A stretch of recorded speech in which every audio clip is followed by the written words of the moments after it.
Hi, everybody, and welcome to the European Team Championships.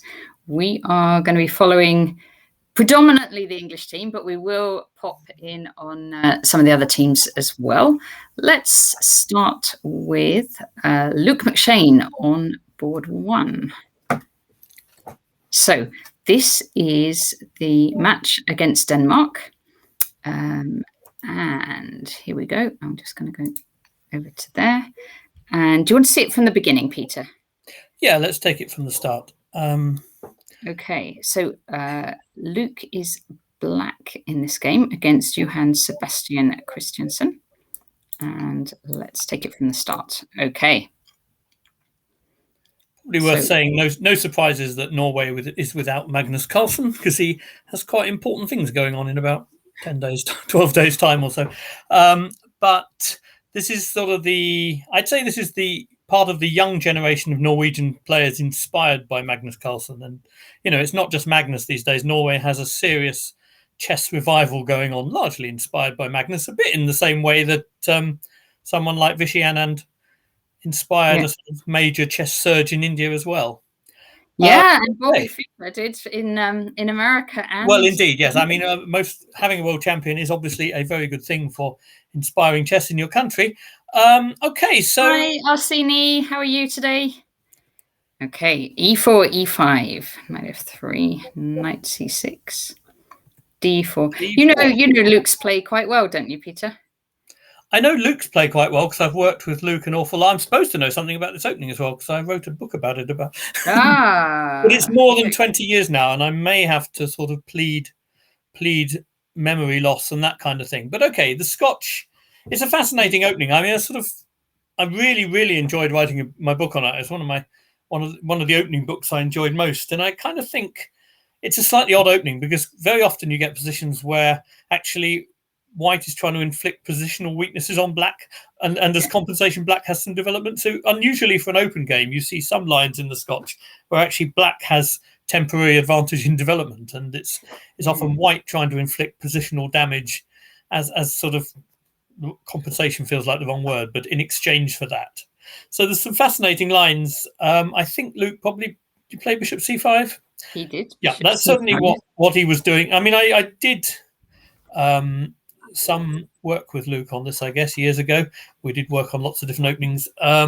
Luke's a very interesting player, of course, because, you know, you get some days where he plays kind of solid mainstream stuff, and you get other days where he can be quite quirky and original. And, you know, I think sometimes it's as much down to mood as it is down to opponent, or obviously sometimes it's down to sort of confidence in a mainstream system versus a desire to mix it.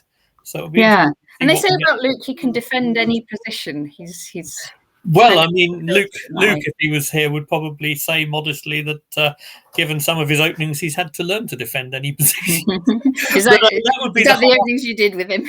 Yeah, that would be no. I mean, I guess that when I was working with Luke, it was a period where he was trying to kind of tighten things up a little bit. Fewer, you know, we worked, I suppose, most of the time on relatively mainstream stuff, but both of us sort of have a bit of an eye for quirky stuff as well, and quite enjoy a little. And you know, I suppose at times, occasionally, both of us would play the Trompovsky, that kind of thing, which is you know, back in its day wasn't quite so mainstream. But this is okay. Bishop c5 in the Scotch is definitely one of the two main lines, and White can take on c6, which leads to the sort of positions I was talking about, where Black can get some development, and in exchange. Sorry, yeah, I mean, in exchange, White's trying to create a positional weakness. Black can sometimes get some development in return. After Bishop e3, that's less the case. Now, of course, in this position, White is threatening to win a piece with knight takes c6. So whatever Black does here needs to take account. Luke's not going to allow that. No, queen f6 is the main move, which looks a bit odd because normally you don't develop your queen to f6 in these openings. Black's trying to put a lot of pressure on d4. One of the points of that is simply to force White to play c3 and take that square away from the knight. Yeah. And if you take that square away from the knight, then obviously at the same time the queen on f6 isn't quite so vulnerable. It's not vulnerable to knight c3 to d5, for example. So I think that's why queen.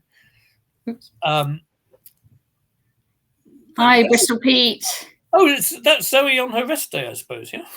Oh, hello, Zoe. Yes, of course. Hi. Nice to have the doing, players Zoe? tuning Good in. luck in the tournament. Yeah, absolutely. Good luck to you.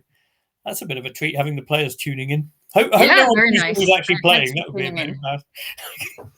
embarrassing. So yeah. So Queen f6, and White is pretty much obliged here to play c3 to support the knight, I think. Yeah, and so he does. So he c3. does. Yeah, and so this stops the knight coming in from c3 to d5. And so presumably Luke's had this position. Queen f6 retrospectively, if you like. Yeah. So okay. yeah. Oh, I'm looking at the moves coming up. So Black plays knight e7. Yeah, Queen g6 is another move, but knight e7 is very much the main line.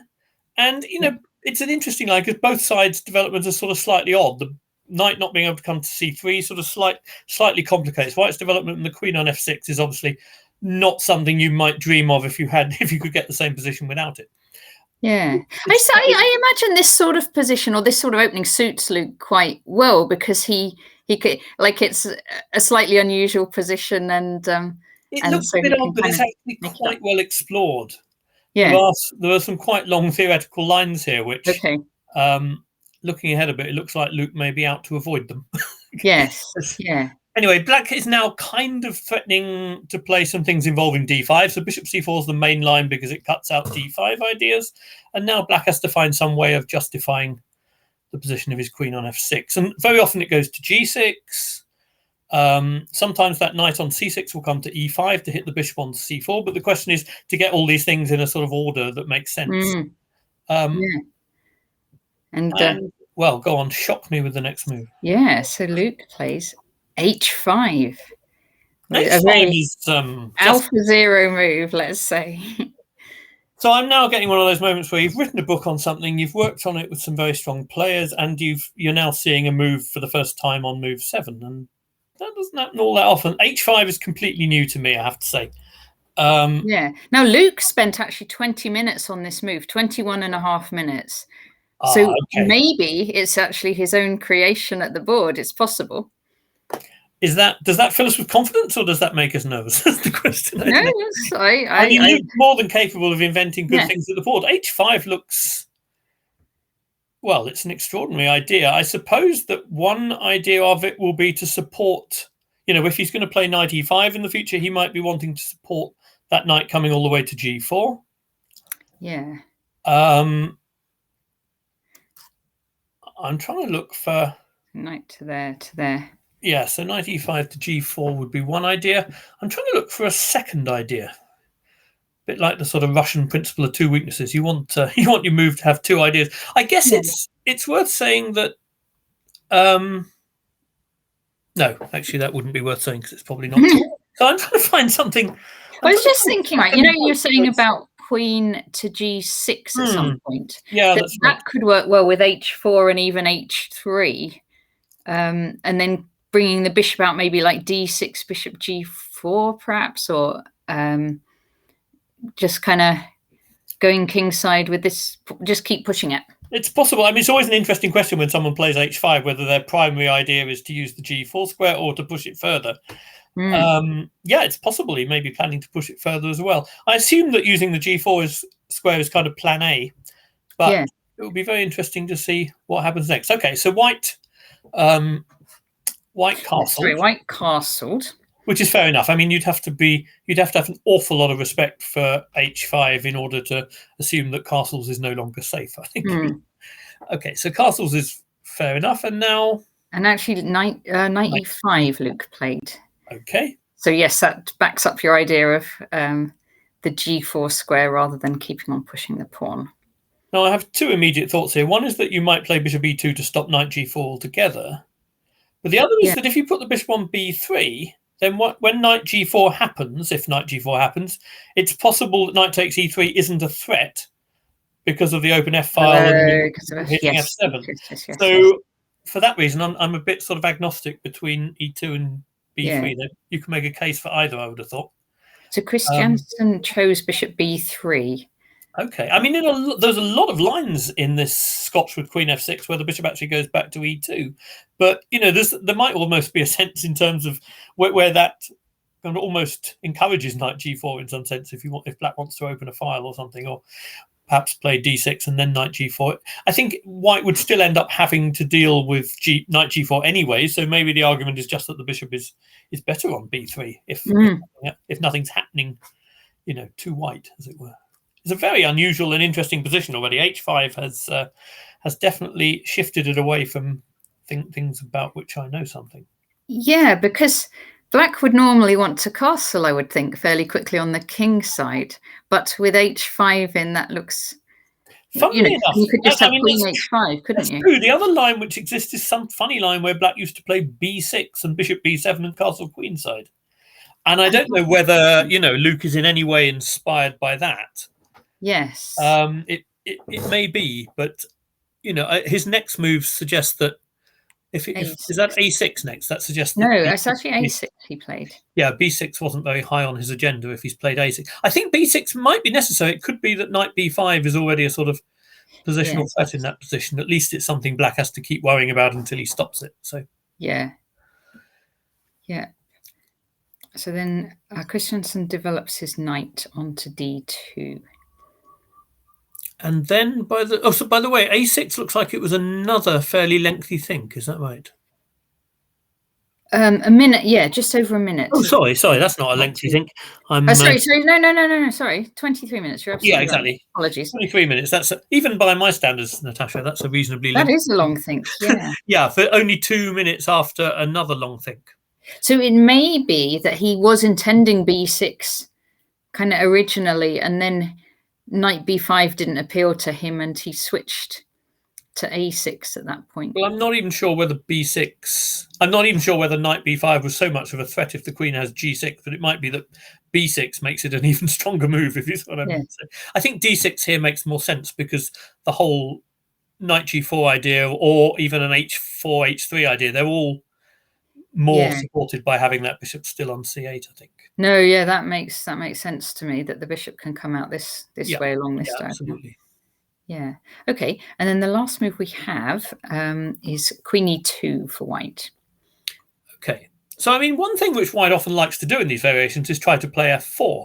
But, f4 really does invite knight g4 in a big way. And now the queen's on e2, it might even sort of invite bishop g4. Oh, no, bishop g4 wouldn't work. There's f takes e5. I think basically white can't play f4 because knight g4 is always going to be a strong, or at least it's going to be a decent reply, unless there's some, tactical reason why not, some quick e5 or something. But I don't see any of that going on now. So I think white f4 is very much on white's sort of medium-term agenda, but he needs to do something about the g4 square first. Yes. So, it's not that obvious to me that a move like h3 creates great danger for white, unless there may even be some situations where black can, look at a knight g4 piece set. But it doesn't feel to me like black's going to be very close to giving checkmate in that kind of thing. So I'm sort of waiting a little bit to see how Luke's going to make sense of this setup. If I'm right, because if you do something like bishop g4, I guess just f3. Exactly. I don't think f3 is a move that white is, particularly averse to playing anyway. Yeah. Even if white has to play this sort of temporarily ugly looking f3 and h3, as long as he's subsequently playing f4, that doesn't feel like a big deal either. So, yeah. I'm still a little unclear what Luke is looking for here. Interesting. So, but couldn't Luke? So, what if knight g4 though? Well, yeah, that's a good question, but still the case that if I just play h3, then, as long as you're not going to be able to sacrifice the knight on b4. If you take on e3, there's still this problem down the f file with the bishop on b3 and the rook on f1 both hitting f7. I don't see how you really get around that. Yeah. So the crowd's asking, is Luke down to 25 minutes? Yes. Hi. That really is. Yeah. That's how are you doing? So so he that is quite. He has used up quite a lot of his time, hasn't he? Because it's only 11 moves. Yes. Yeah. The time control's pretty quick for this, I think. But they do get 30 seconds increment every move, and then they get some more time at, I'm going to say, move 40. Right. Okay. I did look this up and now I've forgotten, of course. But yeah, they do get some more time at some point, but it's not a hugely long time control. Right. Okay. But it's probably isn't it 1:30? What, an hour and 30 for the? I think that's. I mean, these fairly fast, reasonably fast time controls have just kind of become standard these days. Yeah, no, that's true. You know, I sort of come from the period when there was some part of my career where we had kind of 2.5 hours for 45 moves or something. So I mean, these days that's almost correspondence chess, isn't it? That's seriously slow. So, and I still got into time trouble, of course. All right, I'm going to move on to the next squad. Let's see, and this is. Oh wait, there's somebody who knows what they're talking about has posted on the chat. Look, we're not even making it up. Okay, players receive 90 minutes for 40 moves. Yeah, and then 30 minutes. That's a very good description of what I would say is absolutely the standard international time control these days. Yeah, and now just coming to the game. Gawain's slightly behind on time as well, but let's see what he's. So he's playing e4 like he likes to do. E5. Indeed, he's sort of been known to play c4 from time to time, but he's still. I think e4 is what he, at heart, does. Yeah. Most naturally. Knight c6, bishop c4. Oh, this is exciting. Oh, this is very exciting. Yeah, I like a bit of knight g5. I must admit, I sort of, in some ways, quite like a bit of knight g5 from the black side as well, because it's sort of. I like it. But particularly, you like it as a commentator. It really lives things up. If Ravi wins today, he'll get the GM title. I thought he already had the GM title, Horsey Chess. Does he? He needs rating, is it? I think he needs a few rating points. Is that right? Yes. Okay. Yes. Yeah, Horsey Chess. You like this opening, don't you? That Gawain's playing. Knight f6, knight g5. Yeah. Okay. So, well, bishop c5 exists, but d5 is very much the main. I like the use of the word "only" there, right? Only 24.97. All lads, only there one day. Doesn't feel so terrible anymore, I have to say. Knight a5, bishop b5, c6. Yeah. So this is all very normal. Takes. This is all very normal, and takes. You know, in the last 20 years or so, exactly. That's just what I was thinking. In the last 20 years or so, bishop d3 sort of overtook bishop d2 as the main line, I guess. And that's what we get here. There's various different things for back in the day. We used to get bishop e2 all the time, and you know, even Nigel Short, Bobby Fischer both then retreated their knight to h3 on occasions, following Steinitz. It was all very odd stuff. But bishop d3 sort of looks horribly the main line now, isn't it? It's horribly unnatural development-wise, but I guess it has the point that you can sometimes play the knight to e4. Queen f3, yes. I was going to mention this. Queen f3, Bristol, says Bristol Pete. I actually really like just sacking another. I think black is fine after sacking another pawn in that position. I think it's gone a little. I think Queen f3 is a little bit greedy, although it's still obviously black needs to know their stuff. But you just go bishop e7, don't you? I think I've done this before. I don't know if. I mean, I think there were several moves, but I think there's a strong case for just playing something like that and getting castle quickly. And you know, I think. Pretty dangerous conversation for another pawn. Yeah. I don't know. But I mean, you know, white in all of this opening, white gets a slightly ugly position and gets material as compensation. And it just depends how you weigh those things up and whether you're happy to put up. I do play it for the black side, but I do think it sort of doesn't make logical sense for black in some ways, because you've given up a pawn and also it's sort of tricky. But I guess you go c5 and knight c6 and do all this stuff. Well, sometimes, but I mean, at the moment, you probably don't need. I mean, white's knight. I think as he says, I think stuff with knight d5 and f5 is a serious idea, and I think it's a serious enough idea that white sometimes now also retreats the knight to f3 instead of to e4. So, bishop d3 line with black going for knight f4 instead of f5 is what Martin Hamer played against Zoe at Scarborough a couple of weeks ago. Yeah, I think this is mainline stuff. And rook b8, said Bristol Pete, from Estrin's book. Oh, against queen f3. Yeah. Yeah, I think that was the old move, but I think that actually it's one of those cases where looking at these things with the engines, you become more inclined to sack material than you would have done before. And you know, you think of these lines being played by human beings who are pretty happy to give away their pawns anyway, but the computers actually. I think something like bishop e7 after queen f3, you'll find that the engine's very happy for black to give another pawn and just play with the compensation. Yeah. Okay. I shouldn't be giving away my secrets on here. No, well, you might be bluffing. No one knows if you're telling the truth or bluffing. I realised I was too slow to be bluffing. Wesley So's chessable course, white sacks a piece against the f5 line. And Johan-Sebastian recommends it for black. And also the Owen Lamy, doesn't he? He's done the black side of it. Tension between Chessable and Chess24. That's always entertaining. I like. Oh. So who do we go with? Johan-Sebastian or Wesley So? It's a tough one.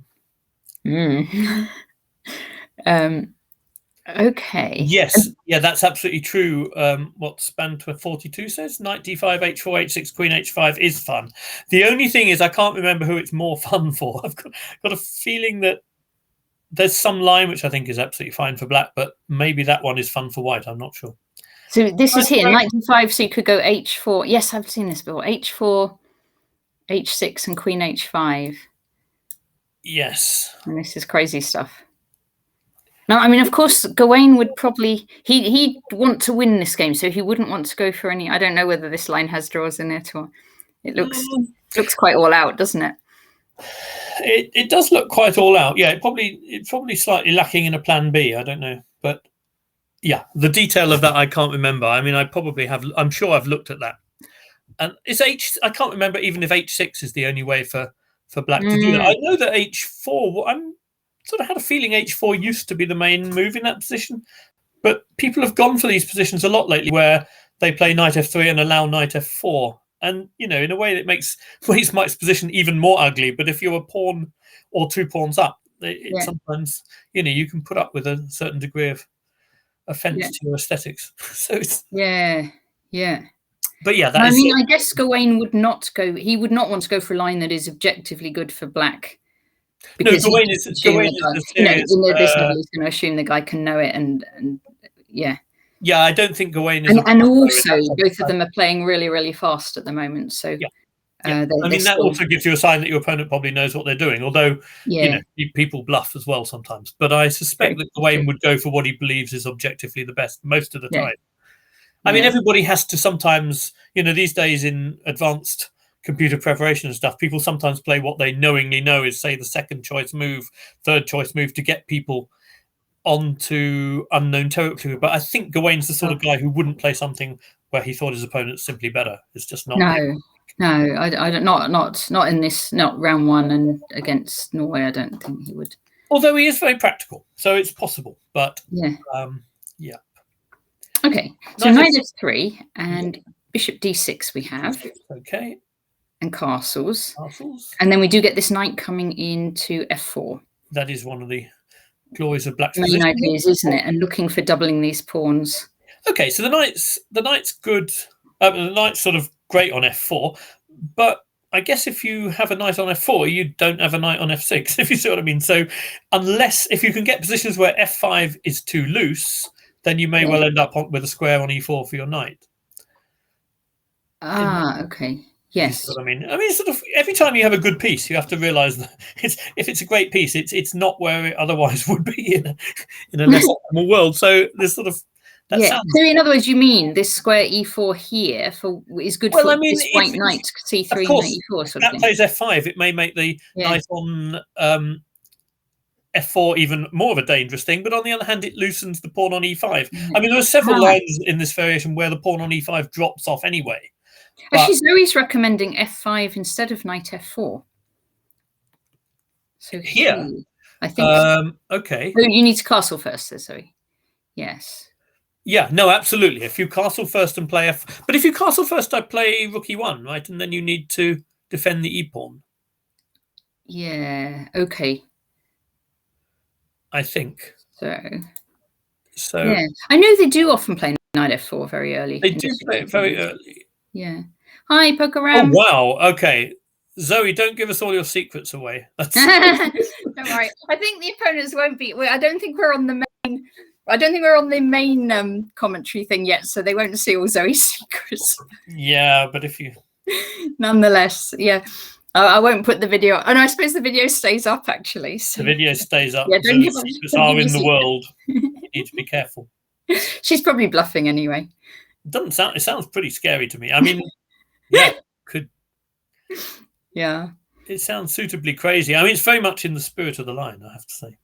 Yeah. Okay, that's a very interesting thought. Ooh, so knight f4. Oh, okay. If it's from Wesley and Jan. Oh yeah, that's fair enough. Zoe, it still may be a secret that you know it so in such detail that. Yeah, everybody who knows the chessable course. Okay. Yeah, what she's not giving away is her improvements on the lines that are in the chessable courses. You see. Exactly. Good to know she's holding something back. Okay, so. Okay, so knight takes d3, giving these double pawns. Castles. Castles. No, and this is both playing fast. Rookie 1 definitely exists here. Rookie 1 exists. And I've got a feeling that might be some position where black can sacrifice the e-pawn as well. Perhaps some c5, bishop b7, and simply have great pieces and hold back white's development. But I mean, those lines are complicated and unclear. And knight e4 makes a lot of sense as well. Yeah. Yeah, and that's your point, really. And if this f5 is loosening, then this knight's quite stable there. Well, I mean, yeah, I think it's tricky to rely on f5 being so loosening all the time that I would go as far as describing the knight as stable. But it's certainly a useful square to have in your armory if f5 is it has a downside, as it were. So yes, yeah, I think that's reasonable. I mean, there's so many positions. A lot of these lines seem to me, everything seems to have been inspired these days by what black does in the Marshall Gambit. And there's so many positions now where just you feel like the bishop pair plus a small weakness is very often adequate compensation for a pawn in all these sort of positions. And here white is presumably trying to get rid of the bishop pair, which makes some sense. Yeah, I think so. I think that's, and worth noting that if the bishop retreated, say, to c7, I suspect b4 is a big plus for white's development, driving the knight to b7. I suspect that's why, black can't consider just retreating that bishop. Yeah.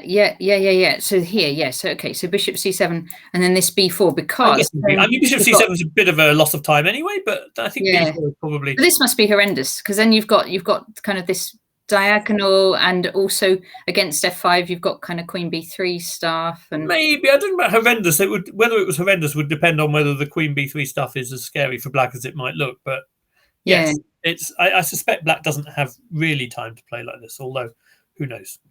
It's not, but I don't. There may be other ways of doing it as well. But I think I understand why black doesn't want to sort of spend the tempo preserving that bishop and lose the momentum. Yeah. Okay. And so black did have a think about this one, and played rook e8. Okay. And Gawain, he didn't actually take this bishop and get the bishop pair. He came out d4. Okay, that's interesting. So his idea must be to return the pawn and then try and show the d pawn is vulnerable. Yeah, it looks like queen a4 comes in a moment, and that must be the idea. I don't see how else to sort of make sense of white's strategy. So yeah, d4 is, I mean, if you've decided that you can't easily develop the bishop via b2, then you have to try and move your d-pawn, and to move your d-pawn, you have to get rid of your other d-pawn. But that only makes sense if you're getting some positional compensation. I suppose the positional compensation is that after queen a4, it's moderately awkward to defend all these, the pawn on d4, the knight on a5, and so on and so forth. And actually, Gawain had a good long think before playing. Before playing d4 or before? d4, yeah. So it's interesting to know what the there's an interesting question. Thoughts on the board order? Board order. Howell on 1 given. Yeah, I thought he was on board 1 at one stage, wasn't he? I don't know. I mean, I wonder if he has played a lot of chess recently, and I wonder if he just didn't fancy it. Just following straight on from the Grand Swiss, but I don't know what the conversations were on the board order. I don't know. It seems to me, in general, there were 2 good reasons to put. Maybe there were more than 2 good reasons, but there were 2 good reasons I can think of immediately for putting somebody on board 1. One is that you think they're the kind of player who draws a fair bit, and therefore you want them making their draws against the strongest possible opposition. True. Yeah. And the second one is somebody who's actually quite erratic in the sense that they may not draw a lot, they will win and lose, but they're likely to do the same sort of thing regardless of whoever their opponent is. You get some players who get very good results against strong players who can equally lose to somebody a lot weaker. And then they're kind of slightly risky on a lower board and actually rather an asset on a higher board. That's how I've tended to think about those kind of things. But I mean, that's a general point which I think is quite valid, but I nonetheless think you could use that to stick either David or Mickey on board one. I mean, I guess Mickey's been a fixture on board one for a long time, and he's been a pretty successful board one on the whole. For sure. But David's form in the Grand Swiss was indeed extraordinarily impressive. So, of course, there would be a case for it. I mean, I certainly think the board order between these players isn't just depending on their strength. It's depending on their preferences and the way they play. And as you say, about how variable their play is against different players and whole, whether they go for wins and draws and whole range of things. I don't think it's just strength. No, absolutely. It's been a very interesting question over the years. I remember a period when the team had a little bit of a board two problem, I suppose you could say. Mickey was tending to perform well on board one, and then for some reason, although the players were of similar strength, for 2 or 3 sort of international tournaments in a row, whoever went on board two seemed to struggle a little bit. And that was a strange one. And actually, I guess that nice problem to have. I agree. Well, sort of. I mean, it's not. These things work best. Somehow you want to get a situation. I've hardly ever seen a situation where everyone's in good form at once. Like you can have players in very good form, and then someone starts having a problematic time, and they're very stressful. These tournaments, they're more stressful than individual tournaments, in my opinion. I think over the years that's been pretty clear, and you get somebody who starts to have a bad run, then they start to have some, psychological issues as well very often. And it's tricky. It's very tough. I don't know. I think David on board one would have been a perfectly legitimate option, but it may well be that Mickey also feels more comfortable there and, has done good enough service on board one over the years to have something of a right to first refusal on it. So I don't know. I mean, I'm glad they've done what they've done today and rested Mickey. It always used to be what I did when I was captain. I like getting the board 4 player, whoever it is, to have a game in round 1. Yeah. Oh yes, it's lovely that Ravi's play them into the tournament, and particularly someone like Ravi who hasn't played for the England team before. I think it's really important to get that outing at the beginning. Yeah. Mickey was always very amenable to being rested at the start. So that was never an issue. So I don't know. It's a very close one, but I quite understand your question. And of course, David Howell's performance was pretty awesome. Okay. So we left it that Gawain was giving back the pawn and going to take back the bishop pair. So here. And I think, this position looks very... If Black could play some move like c5, then I think it's fair to say already that I would rather be Black. Yeah. Ravi has been great this year. I think... Well, Zoe was saying he needs a few rating points to become a grandmaster. To be honest, I kind of think and hope it shouldn't be a great priority for him right now. He's not one of those players who's going to find that he got stuck on 24.97 all his life and never quite made the title. If he doesn't make it here and now, he'll make it in 6 months' time. But I'm confident that... I mean, again, he'll be feeling a little bit of extra pressure playing for England or all that kind of thing, but I think it's a very good opportunity in this tournament to make it as well. Yeah, for sure. Yeah, so we think he's 24.97, just needs to get up to 25. He's 24.97 at the moment, which, as somebody said, is also a nice problem to have. Yeah. Okay, so as I say, if Black had a tempo to consolidate his position, I think he would just stand very well. So Gawain's idea is with the specific point of playing Queen A4 to put pressure on. And this stops C5 because of course Black wants to play C5. So this is in that sense you could see this perhaps not as a general plan in the position, but a specific response to Rook E8. I think you need Rook E8 probably to make sense of this idea. Although, you couldn't play c5 anyway because the knight's attacked, but I do think the pin on the c-pawn is a sort of further dimension of the plan. Yeah, because black has to do something about that knight right now, doesn't he? So what he does looks the most logical to me. So queen d5, yeah. Although, well, this engine's assessment just went up. I assume that black couldn't already have done something really aggressive. I just wonder very slightly because white's queen is so cut off when it takes the knight on. I mean, I just wondered for a second if black could play something like bishop g4 and if queen a5 take on f3 and then play rook e5 and very quickly attack. But I suspect that white could meet.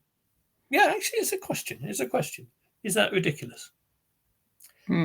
Oh, sorry, white could meet that with queen takes d4. That's right. I was imagining the position with the queen on d5 already. Yeah, bishop g4 I think could have been met by queen takes d4. So. Well, Sonia says Luke is sacrificing a horsey.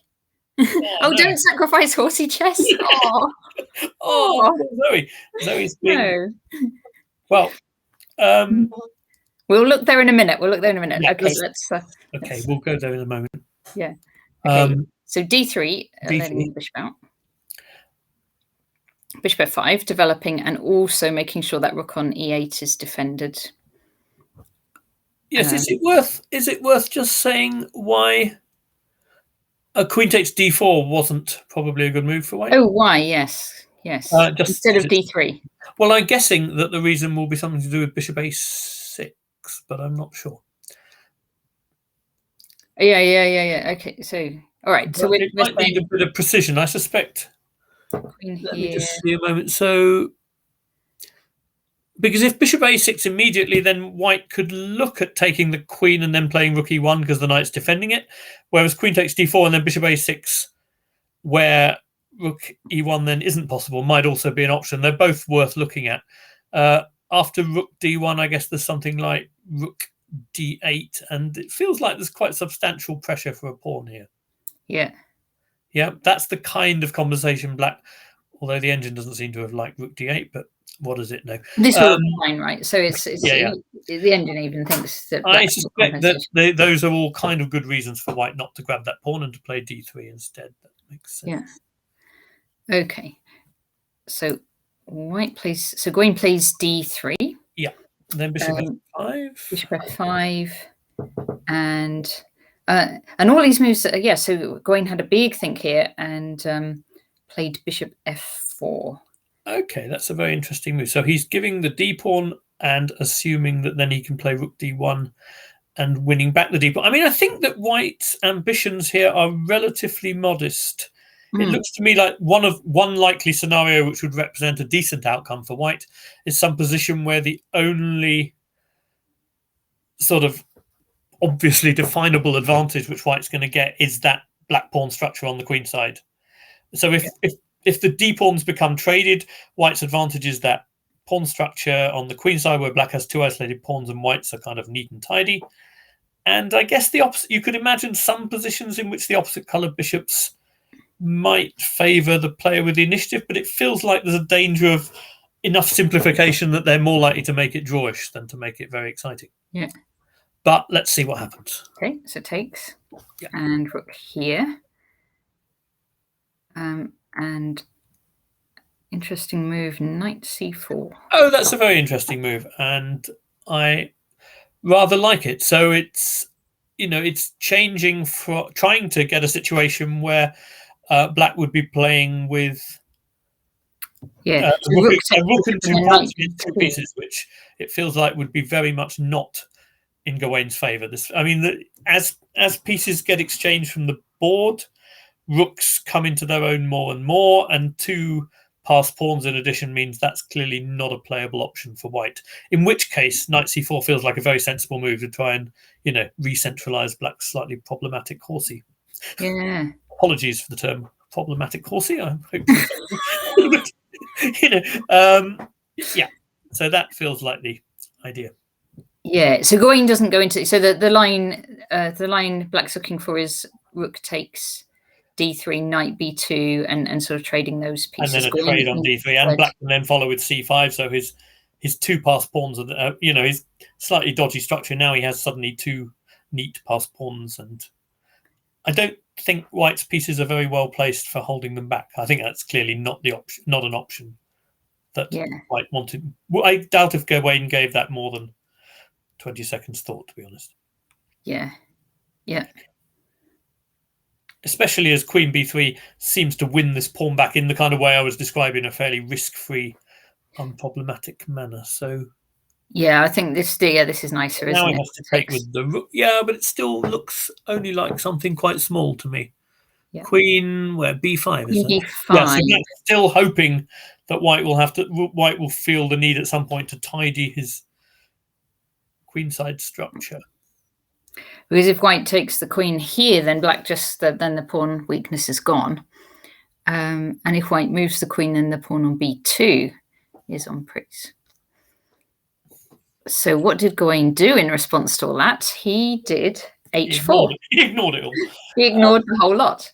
I think you could probably do a straw poll on White's most likely move there, and you wouldn't get that many takers for H4. I didn't predict it for sure.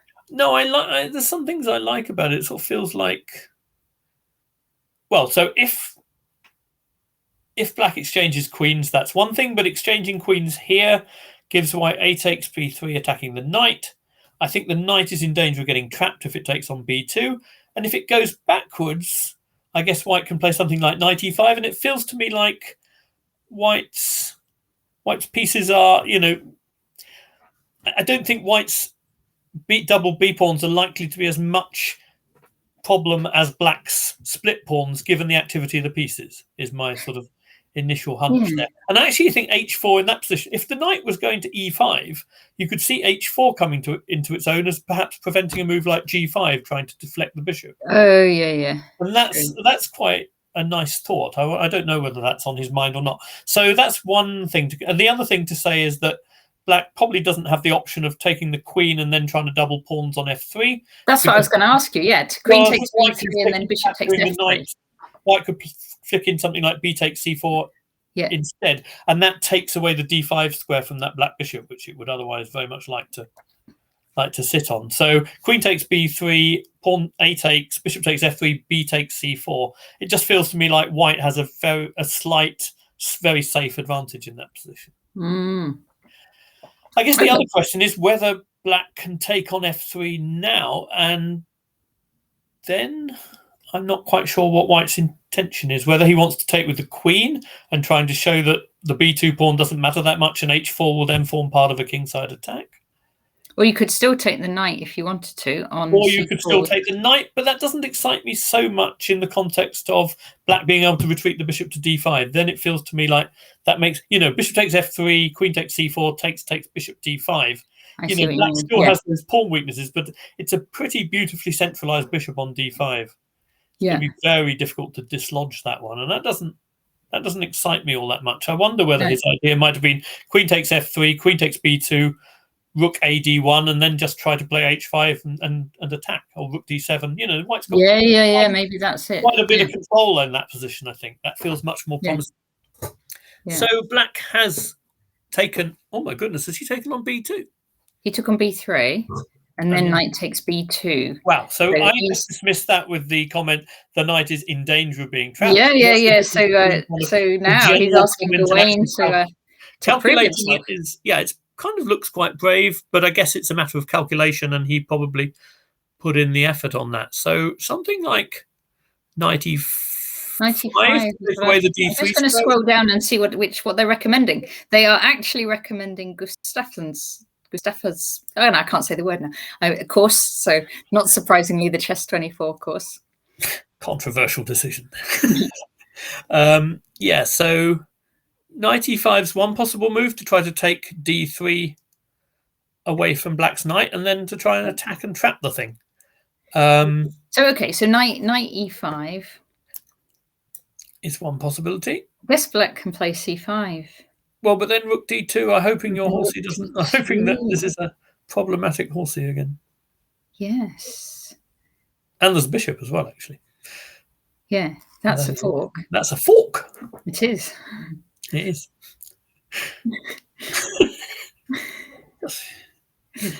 Got to recheck the basics sometimes. Yeah, you got to always bear the basics in mind. So that's, and D1 doesn't feel like much of a square. This one looks sort of vaguely interesting to me. But is Gawain still thinking? Yeah. That's not it. That's okay, should we maybe go back and see Luke's peace sack if let's see Luke's peace sack. Yeah. And then we'll also look at the. Then we better look at some other games. Other games, yeah. Okay, so Luke has sacrificed a horsey. But not the horsey. Not horsey chess. No. So we left it at Queen E2. Yeah. And in fact, Luke did play Knight G4. Okay. Okay, and this was what we were saying. Why can't Black play Knight G4, take on E3? And we were worried about the pawn on F7 if we do that. And I think I said Black should only play Knight G4 if he's willing to sacrifice a horsey, basically. And I kind of thought it was a relatively long shot that was going to work, but well, let's see. So okay, H3. Yep, that's the critical move, because if Black gets time to do something about F7, then suddenly the threat of Knight takes E3 would become very real again. So White needs to play H3 when Black can't take. And Black just calmly moved his queen. So we can't take on E3 because of F7. And so Luke just played Queen G6, giving up the knight, which White took. That's got to be the critical thing to do. Yeah, I think it's fair to say that, again, if you can't take the knight, then the fact that it's now hitting the bishop, knight takes E3 is a real threat, that matters. So, well, much depends. So it was clear that a lot was going to depend on whether White could take it, and Black is going to get takes open file, but... Okay, so Black's going to try and mate down the rook file. Yep. Well, one idea Black has, if White moves the F pawn, Black has ideas like playing G3 and then threatening Rook H1 check with a sort of familiar checkmating pattern with the queen on coming to H2. Oh yes, we like that. So let's just show you that one. So F3, we go G3, and our threat is Rook H1 check, king takes, and Queen H5 and Queen H2 mate. Yeah. And the engine's impressed by this. It doesn't like F3 very much. Yeah. The only thing that could counter, the only thing White might be able to do in positions like this, but probably can't in this particular one, is to move the rook so that then after Rook H1, there's king going back to G1 and then to F1, and there is the move Bishop G1, which crucially means that, if you don't have a bishop on E3 in those positions, it's kind of checkmate anyway, with the queen blocking the king running away. But Bishop G1 is in the position. So after something like Rook G1, Black has to find... So you went there. Well, I'll just go to D1. That's a square you might actually... Oh, but okay, it doesn't matter. We just want to see whether there's a mate or not, really. Yeah. Oop. Gosh. Oh, no. I think you should stop looking at that engine. It doesn't... I have to stop looking at the engine. Okay, and that's the point. So Black then needs to have some way of pursuing... You don't actually have to sacrifice the rook, do you, in this position? You could just, like... No, I think if Rook H1 doesn't mate, you'd be very wise to hang on to it. Obvious lesson number 27. So, okay, another idea. I was wondering if you might be able to try and play sort of Rook H2 threatening Bishop H3, but I think Knight F1 covers that adequately, again, because the queen's defending G2, which stops certain things from working, which might otherwise be rather dangerous. Yeah. It's not totally obvious to me what Black does here, but maybe it will become so. What about like Queen H5? Yeah, and then I have to go King F1. Yeah.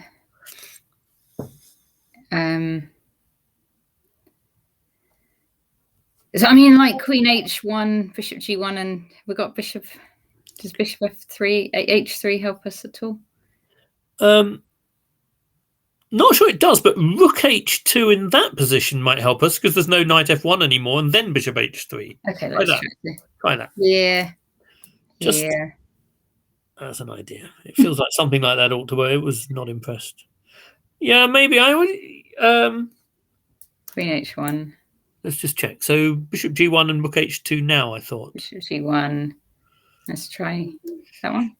Yeah, because that also threatens rook takes g2 and bishop h3, I should think. I mean, okay, Yeah. White's acquiring some pieces for the queen, but the king's position isn't that happy. This looks very nasty, actually. Yeah. Yeah. All right. So this is what Luke wants. Now, of course, So, yeah. White doesn't have to play f3. Indeed, I think White will almost certainly not play f3. The question is but okay, if you don't play f something, then you have kind of.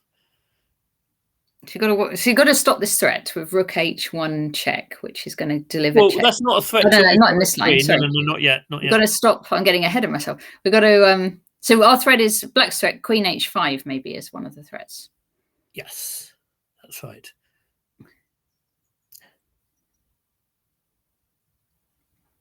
One thing you don't want to do is move the rook first and then play f3 or f4. Just show that might be good to show. Rook d1. Rook d1 here. Yeah, then queen h something other than 6, probably 5. Doesn't matter. h7, h5, whatever. And then if you move the f4, now we have queen h1 check and g3 check, I think, which just finishes the game. It's just quite kind of cute. Just show that because it's pretty. So f4 or something. f3. Well, f4 is prettier because it involves an extra thing. Okay. Maybe. F4. Queen h1 check. King f2, g3 check. White has to. Oh, White probably has to take, or will have to take next move. King takes g3. Queen h4 check and bishop g4 mate. Ooh. Kind of cute, I guess. Checkmate. It's nice to mate while winning the queen. Yeah. Investment for the future. So there is clear danger here, and Zoe's saying, why not g3 and f3? g3 for White. Yeah. And then f3. That may. Let's have a look at that. So instead, White. Ooh, but isn't there going to be a check on h1 and the rook h2 check winning the queen? Check on h1. Well, queen h5 and then f something, queen, and the queen h1. And I think that's probably not what Zoe meant. But later, it's just a question of what we play in the very immediate. Yeah. Okay. Right. So has he moved yet? No. He hasn't moved. Okay. He's having a think. He probably doesn't like any of these options we've been looking at. Well, yeah, but kind of. I would have expected him to sort of have covered what he was going to do next anyway. If he's going to take. I think Zoe's latest question about waiting to play f3 till the queen's on the h file is what we just covered. Yeah. Then we've got queen h1. So why don't we do rook d1? Oh, wait a minute, but without. Okay. Rook d1, let's say.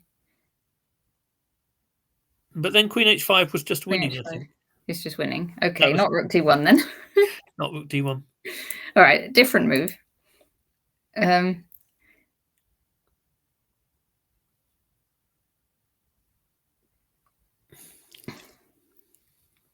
Yeah. So a waiting move for White that doesn't get an odd moment for a waiting move, but maybe that is the thing. Okay, so what happens to something like bishop f4 and then meeting queen to the h file with f3? Okay. That feels a bit more like it. Bishop f4, queen h5. And then just f3. F3.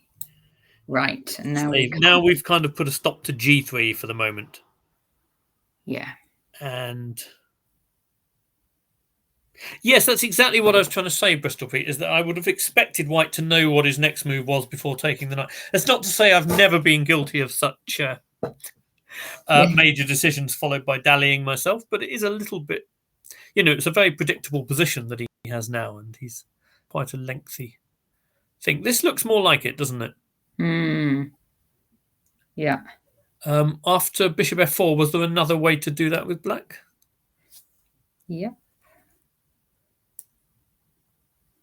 Bishop f4 is actually played now. Oh, okay. Yeah, it feels like the right thing.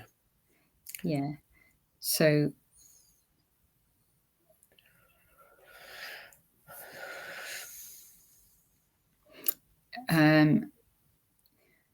I kind of think black is wanting to put double up on the H file. That sort of seems Well, like... indeed, but I don't see an particular answer to F8. I'm wondering if a move like knight c6 might come into Luke's mind, just because if the knight on d4 isn't there, then queen h5 wins immediately. So you kind of play something like knight c6 just to try and drive that knight out of the way. I wonder if that's conceivable. So knight c6.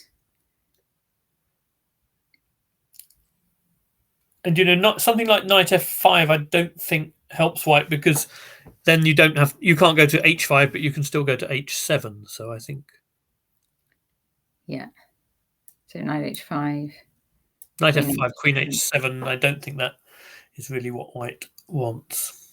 Yeah. You can stop queen h1 check by allowing queen h2 check. Oh, there must be another move here. Are we missing something?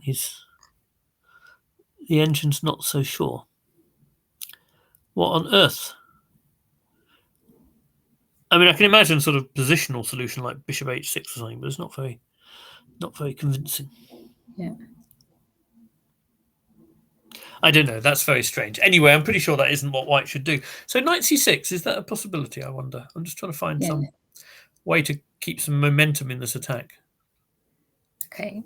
So knight c6. Zoe's made another very reasonable suggestion. She says, can we move the queen instead of the rook to try and enable king at e2 when it gets chased?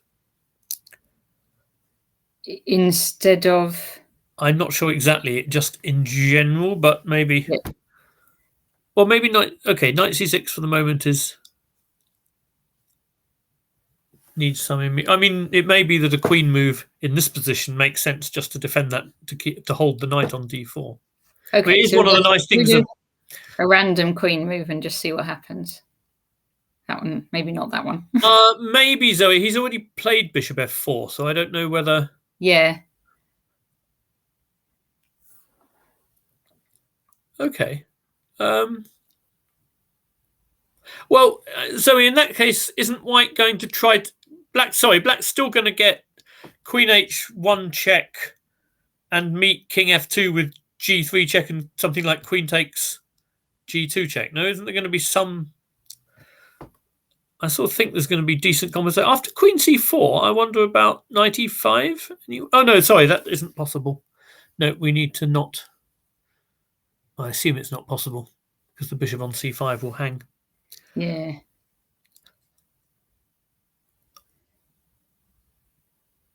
Okay, but if the threat on the h file is terminal enough, can't we play something like bishop e6, knight takes, and then queen h7 in this position? Does white have any way to get back to defend there? Because I think we can move our king out of the way without allowing any checks. Go via d8 and c8 or something if white plays knight takes g7 check. I think it's incredibly awkward threat for white if they can't move the f pawn at all. So opening the diagonal for bishop on c5 feels extremely treacherous. All right. I mean, now this is I think this knight c6 idea is interesting that you have. Let's maybe pop to another game because let's do it. Because we've only done a couple on these topics. Let's. So that was bishop f4 we were at, and Luke's did we pop to Ravi's game for a moment actually? Because let's do Ravi first. I saw before the came on air was quite interesting. Okay. I also thought it was quite promising.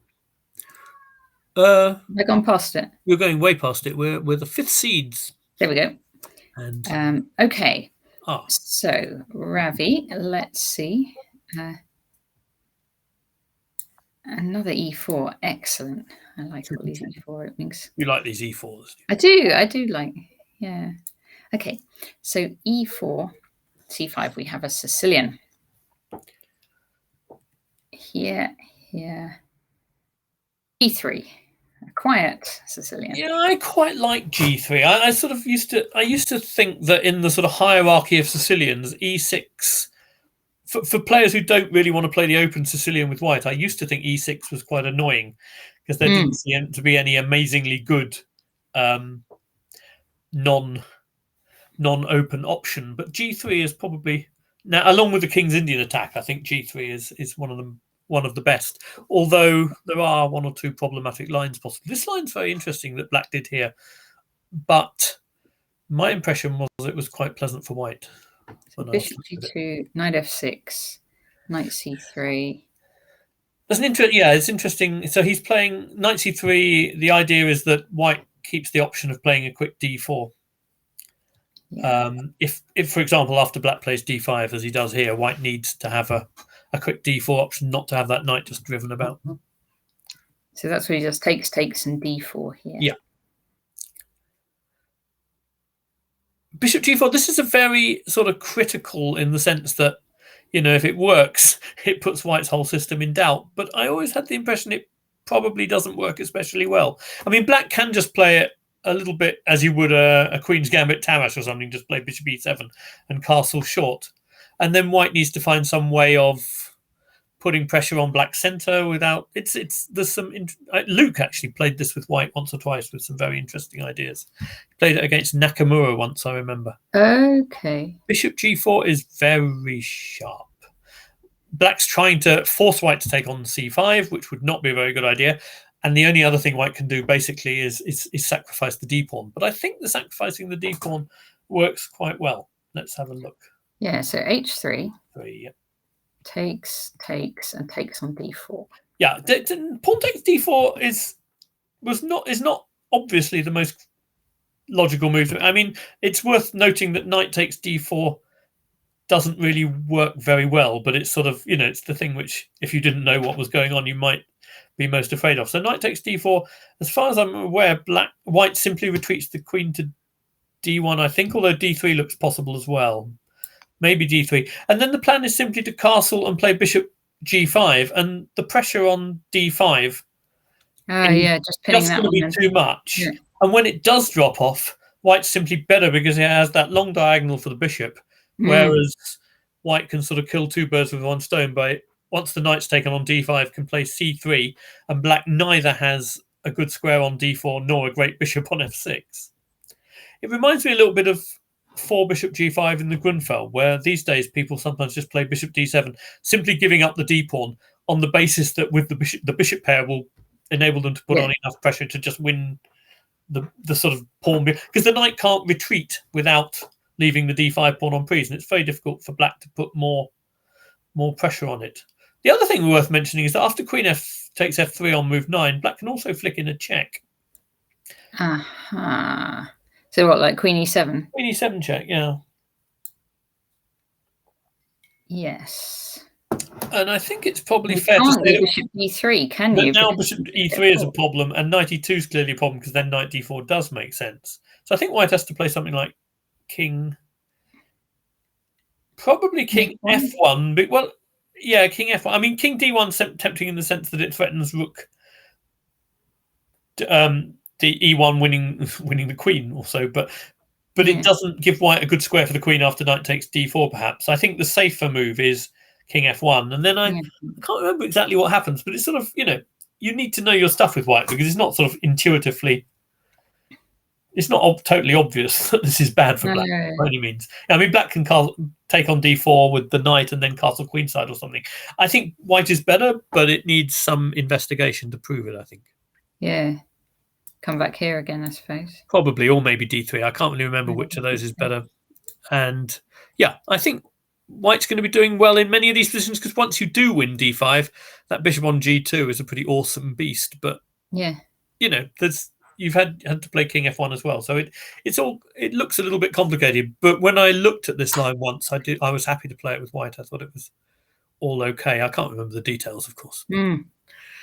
But that's what most players do actually when they're preparing. They try to put in their head some positions which they can remember enough to sort of muddle their way through the other moves. That's why. I mean, that's effectively what happens. Yeah. Even nowadays. Okay, so. All right. So you just went for the less ambitious looking c4. I guess the main point is that black does have a bishop b4 check at the end, which he hopes to create some confusion or counterplay. Okay. And so Ravi takes on d5. Yeah. Takes and here bishop b4, I suppose. Yes, here bishop b4. And one thing, if I remember rightly, I think, does Ravi play bishop d2? I think the nice thing about this for white is that because the queen on d5 covers any sort of potentially annoying checks by the black queen after bishop takes d2, king takes. So both g5 and a5 are covered by our beautiful queen on the 5th rank. Oh, yes. Means that taking on d2 doesn't really work very well for black. Okay, yeah. So he does this bishop d2. Yeah, so I don't think bishop takes, king takes is very good for black because he can't prevent either the exchange of queens when the king on d2 is quite a good piece, or else some rook e1 check, which is going to be quite coming onto problematic. the e file. Yeah, it looks nice now you say it. Yeah, I think it's quite pleasant. Yeah, so queen b6. Yeah. And queen e4 check. And yeah, there's still this queen e4 check. So I think basically bishop b4 check. I mean, it may still be a sensible move, but it just somehow isn't as good as it looks. Yeah. Oh. Bristol Pete, Luke has less time left than David, so that's the different definition of time trouble. That is harsh, but not entirely unjustified in so many ways. I'm going to offend one or other of them if I even comment on that, other than to say it is quite funny. Well, Pete, you know about time trouble as well. I know all about time trouble. I could have contributed to this definition to some extent as well. I mean, Luke is quite, I'm seconding Luke taught me a lot about how horrific it is for your supporters when you get into trouble. And I mean, I was captaining a team with Luke and David, and there was a fair bit of nervous tension towards 6 o'clock, or even before. Oh, in the women's, Louise has 1 minute and opponent 50. Oh, we've got more time trouble on the women's team as well. Okay, I think maybe we should go and take a quick... Oh, let's just see where they got to quickly here, and then... Yeah, well, we haven't seen David's either. I think we should. I like this position, but we'll catch up with it in a minute. Maybe we should just go and see Louise if she only has 1 minute. I think it's time to visit the women's anyway. Okay, we'll come back to here straight after. We'll come back to here after. Let's have a look at... Okay, so I'm going to just unshare and then share the other screen. I assume that's a typo. I assume her opponent doesn't actually have 550 minutes. That's quite a lot more than doesn't look good, no? Okay, so if I put on board 2, Louise, here we go. Okay. Do you want the computer? So it's not the sort of simplified position that you'd want it to be if you were going to be playing on increment for the next. So what move number are they on? This is move 23. Like about mid-20s, yeah, exactly. Okay. Yeah, I mean, Louise is massively outrated this game. So she is she's playing IM Anna Matnadze, who's like 24-18. So it's a tough initial pairing for Louise. I don't think I realised that Anna Matnadze is now playing for Spain. That's looks like it. It does certainly look like it. Yes. Okay. So this, I saw it started off as a Queen's Indian, and white played the A3 line, which you don't see so much these days, but it's I kind of like it. It reminds me of my youth, and I used to play it a lot back in the day. But white's position has just got very disorganized, I think. So, white's managed to go knight h6 check, but that feels more like a vulnerable piece than it does and well, in this now I'm worried that black already has. I mean, the bishop on f4 is a hanging piece, so I would be very worried about moves like, I don't know, knight takes f2 comes to mind, or the problem is if you take the bishop. Oh, that's a very strange move. That doesn't feel like the most scary way of dealing with it, although. Well, probably the knight can't get out. That's the thing. Well, I think the knight couldn't. The knight was in danger of not being able to get out anyway. I think it's just a question of what you can get for that. But if black had played something which enabled queen takes f4 next, then it felt like she'd be able to win the knight. I mean, something like knight c3, just without actually analysing. But knight c3, b takes, queen takes f4 feels even scary. I mean, now the knight isn't coming out, but at least she can play knight f5 5 check, pawn takes, queen takes, and she has 1 or 2 threats and a little bit of confusion for the piece. After knight somewhere followed by queen takes f4, I'm not sure that was even available. Yeah. Still, you can see black's point of view. It feels like a safe and solid way of doing it. And yeah, it's pretty horrible for white because, well, it would be pretty unpleasant to defend even if you had time. But in fact, it's gone. The knight's trapped as well. Yeah, it's a shame because actually the opening was perfectly decent, I think. Yes, so this is not looking healthy. While we're here, shall we take a look at the other? Let's pop in on all of these. Yes, that would be good. Let's see Katarzyna's. Apologies to David Howell, who will then be the only person who we haven't looked at yet. Well, we only got halfway through Ravi's as well. Let's have a look at that. That's true. That's true. Okay. So white seems to have won a pawn, which is... Maybe we should pop back and see how that happened, because I saw the opening of this and it was very sort of What's slow. this sort of Carlsbad Queen's Gambit? Almost symmetrical. The only difference really was that it was one of those things where either side can at some moment give the other side hanging pawns, and white had put a knight on c3, black had put one on d7, and that was really almost the only difference between the two sides. You can see already it's sort of developing in a fairly symmetrical direction. So here it's completely symmetrical, right? And that's pause at that moment, and white goes knight c3, and I think black went knight d7. So now we get sort of positions where white's knight is quite well placed for attacking if white inflicts the hanging pawns, but then black's knight is probably better placed for defending in that case as well. So see what I mean. These positions can consume a lot of time because every move you need to decide whether you're breaking the tension or your opponent's going to break the tension. I think they're quite difficult to play sometimes. So finally, white does CD knight D. I assume e takes is also playable because the knight on d7 is quite well placed for defending c5. But those are often a matter of taste. Some people like playing with a sort of fluid center, and other people like a fixed. I mean, I tended to prefer fluid centers, but you kind of sometimes have to take the cases on their merits, whichever you like better in general. But knight takes is fine here by the look of it. I don't think there's any takes and bishop takes. Yeah, bishop a6 is one of the arguments for which white probably did it now, but there doesn't seem to be too much wrong with c7 as a square. And of course, c7 as a square opens up the possibility of queen a8 sometimes, which can be a nice way. Yeah. I kind of quite like doing that on occasions. Yeah. Although, of course, then the rook would be undefended, and if you can't shift the bishop from a6, then it may be difficult to relieve tension on the c file if you do go queen a8. But if you keep the queen on d8, the rook's defended. I don't see any big theoretical problems for black here, although, of course, it's also very playable for white. Queen e2. Okay, so exactly that. Queen a8, but the pause for thought you need to have for black before you do that is that rook will be defended, and if white can add further pressure to the pawn on c5, it is going to be pinned, basically. Yeah. And, you know, it's unusual, I think, for bishop takes f3 to be actually a good exchange. So you're sort of putting pressure on, and you sometimes might be pinning the knight against g2, but I'd say it's relatively unusual that you actually get to take on f3. So white can play moves like rook e1 without having to worry about that too much. And I think, okay, so this makes sense. Now b4 comes, as I suggested it might, because and then there's this okay, c4. Okay, so c4 works tactically in the short term because if white takes on c4, black can take on b4 because after bishop takes d5, knight takes, the knight defends c7. I guess that's the reason.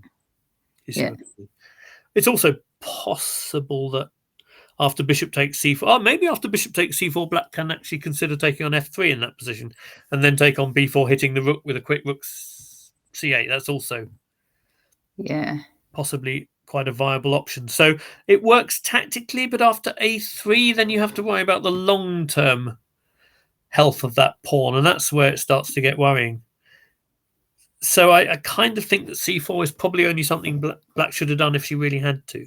Yeah. So queen c6 to defend it. White still now, of course, with c4 on the board. If white can get the move e4 in, okay, if white managed to get e4 in a position like this, it would actually may leave the bishop with no squares. But even in general terms, knight to e5 hitting the queen. Knight e5, f3 and e4 is a serious plan then. I mean, so. But also white's simply winning the pawn now. Yeah, so queen a4. So that's how the pawn dropped off. It's a bit of a shame because I And don't then takes. c4 was very Not the move advisable. to play. Takes. There. Here. Oh, wait a minute. Why is that objected to so strongly? I guess that, I mean, one thing gives you, again, pause for thought before playing a5 is that, I always tell my school kids to watch out for pieces without many squares. The queen's a little bit short. I think b3 is a good enough square that's not going to be a major issue in the short term, but it's sort of, when your queen only has one move that doesn't lose it, it does give you a pause for thought. It's true. E4. Yeah, e4 is a move that makes a lot of sense as well. I mean, given that the queen does have b3, e4 is the plan I was worried about as well for black. Bishop. Oh, she's taking first. Okay. And that's where we're at.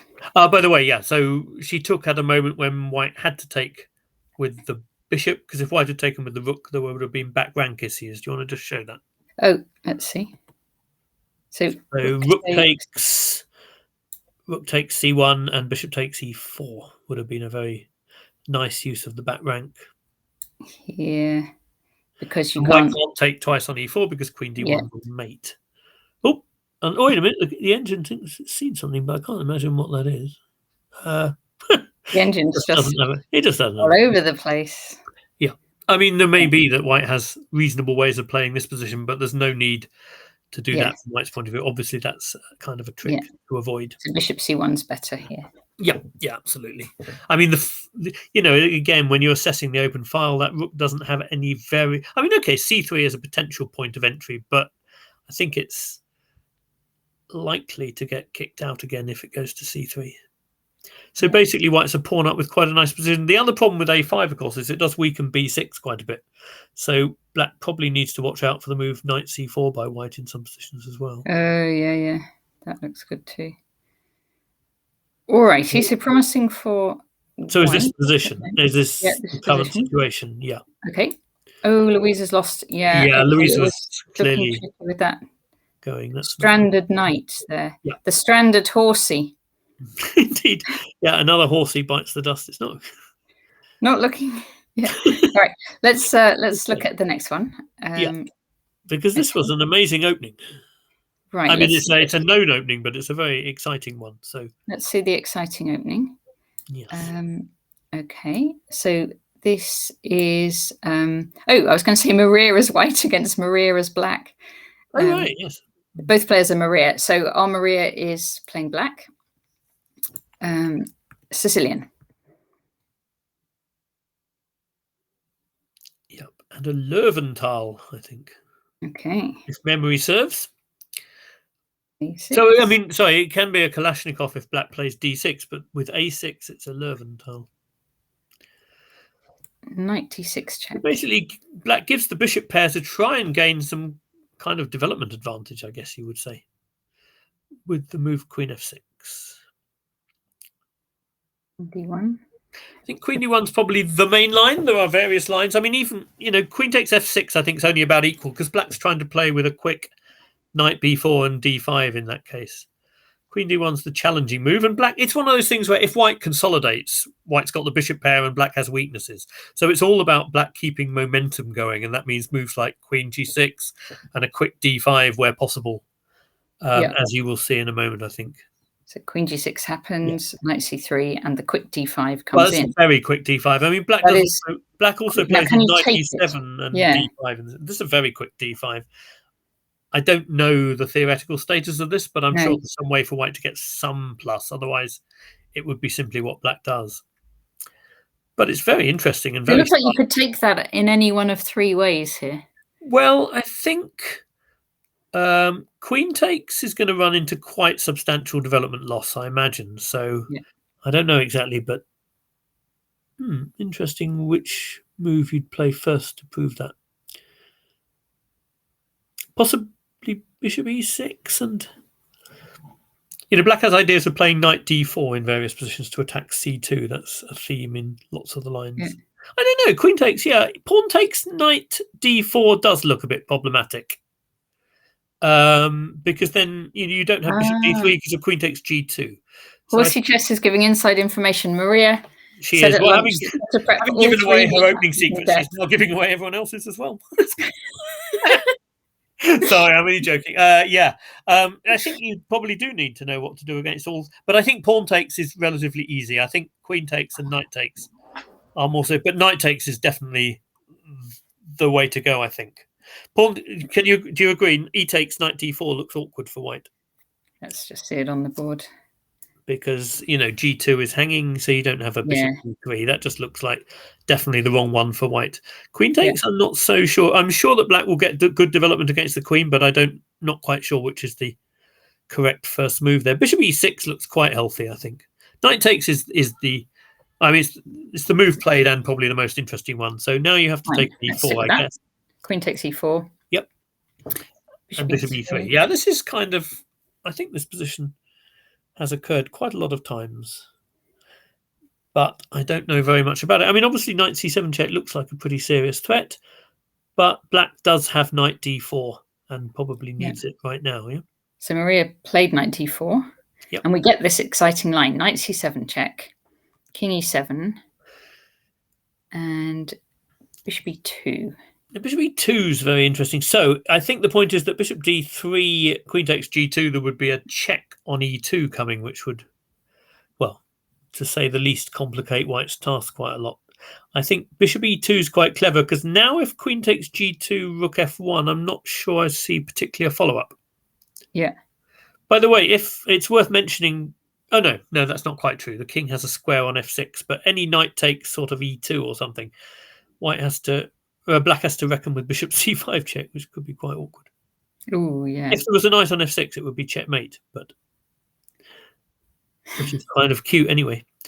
So yeah, I think queen takes g2, rook f1 is probably, in so many of these positions, it's quite dangerous to allow queen takes g2, but this one I think it's fine. So I don't know exactly. Black probably needs to remove that bishop before it mates. Yeah. What she did, she took on c2. Yeah, I suspect that's what you have to do, because otherwise that bishop is a pretty dangerous. Yeah, and just get rid of that bishop that's going to come into c5. So she took here, which looks sensible. It looks, it's probably the only way to do it. I don't know for sure, but and knight f6 developing. So she gives. Yes, and knight f6 developing probably deserves comment, because there is a rook on prise. So I don't know. Yes. So okay. So the alternative is to move the rook, presumably. Lose your rook, I guess.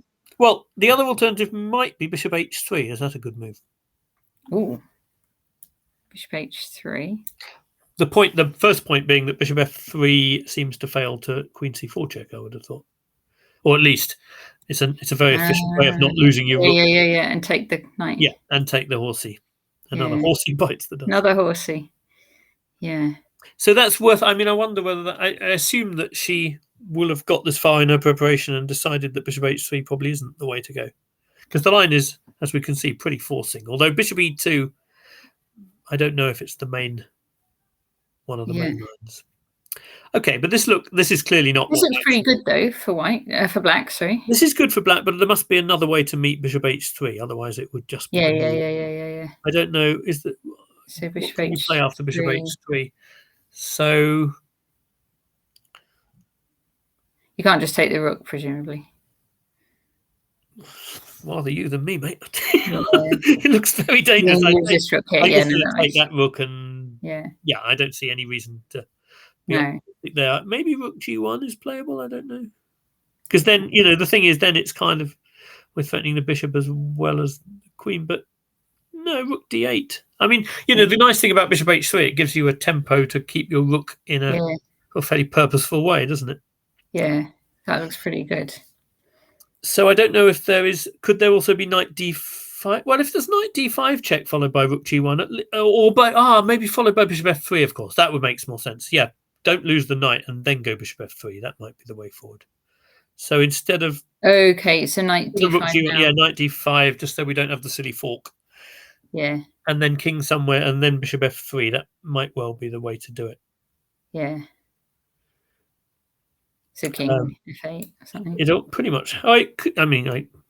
Possibly e8, but it feels a bit odd. Yes, and here, and that is probably the right way to do it. Yep.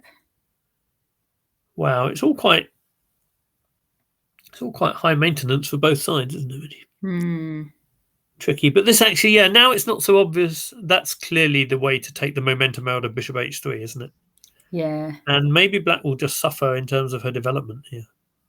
Yeah. Yeah. Okay. So.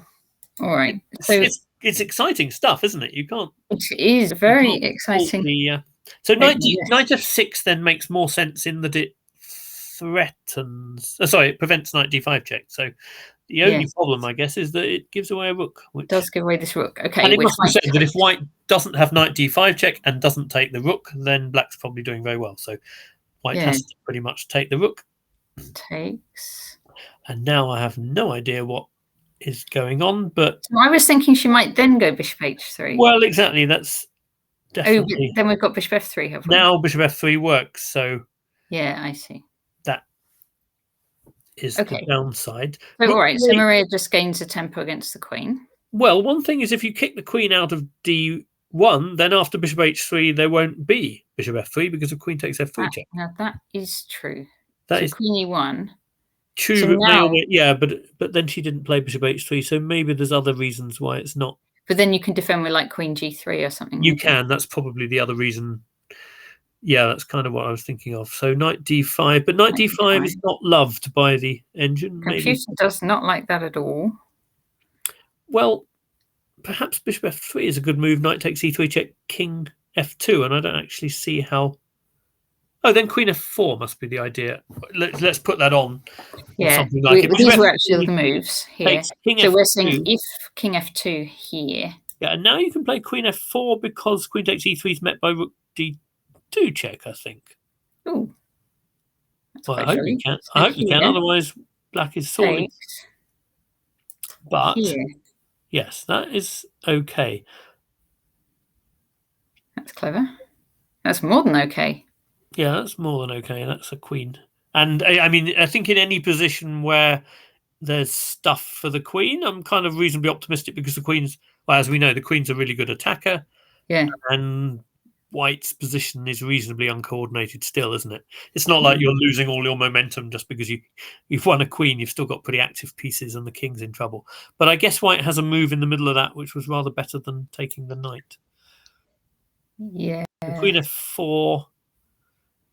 So actually, white played king g1, which king g1. Okay, no, that's probably also a good move. But it gives her after queen d4, she gets the d2 square for the queen d4.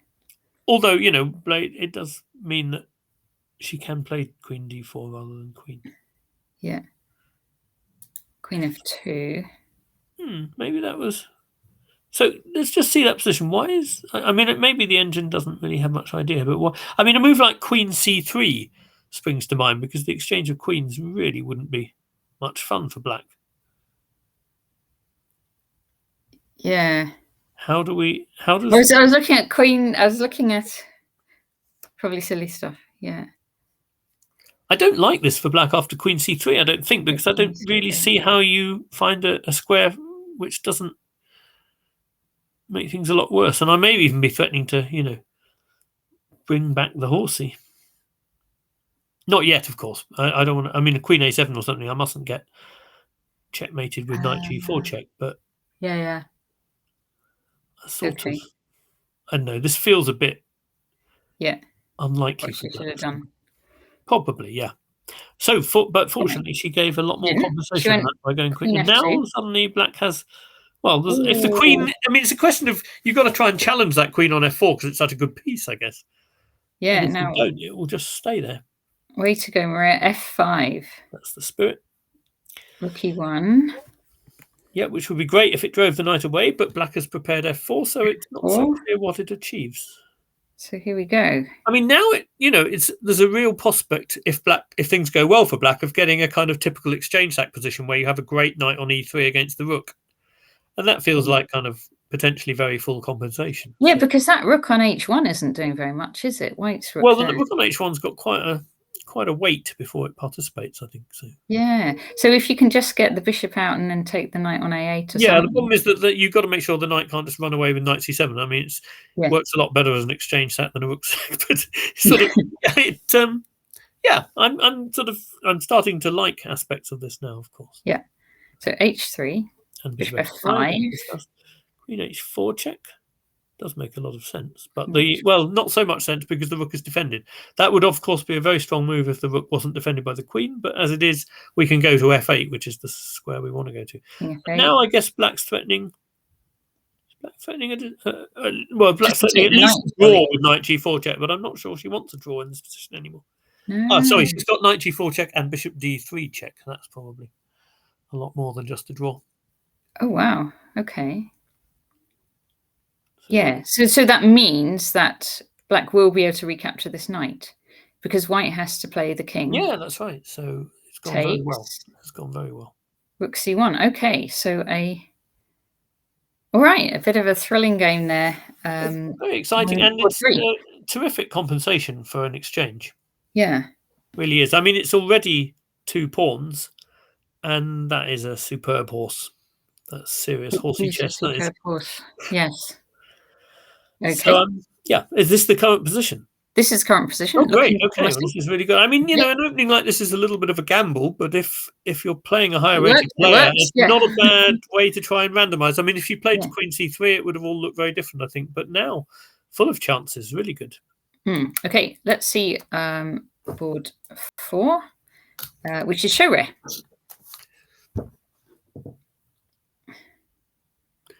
There we go. Let's see show rare. And so Shira is playing white against Monica Calzetta. I remember that name, Monica Calzetta. Yeah, she's a very experienced player. She's a young for ages. girl. Yeah. All the tournaments I can remember from when I was women's captain and stuff.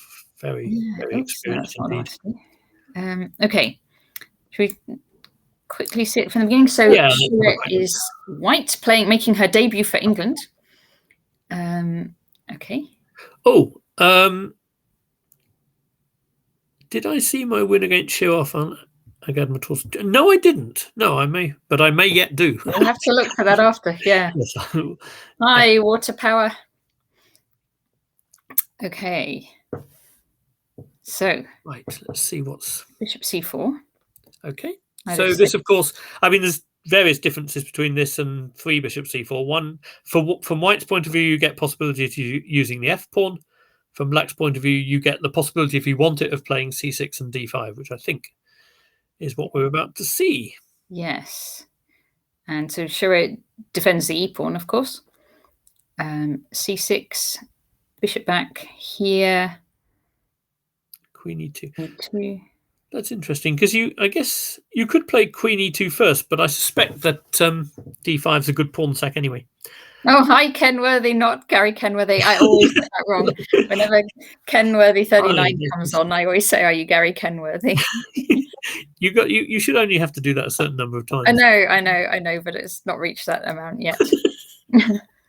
Okay, and bishop b4 check. That is a nice nuance, because although in a lot of positions, like bishop's opening positions, you tend to think c3 is quite a useful move for white. In this particular one, when black's gone c6 and d5, I think white is quite keen to play knight c3 sometimes to put pressure on that center, and black just gives a free c3 move to white with bishop b4 check back to d6, just so that the knight can't come and because if white can quickly put pressure on in conjunction with bishop g5, can actually force black to move that d5 pawn to d4 or to take, and I think black would like to keep the tension. So bishop b4 check.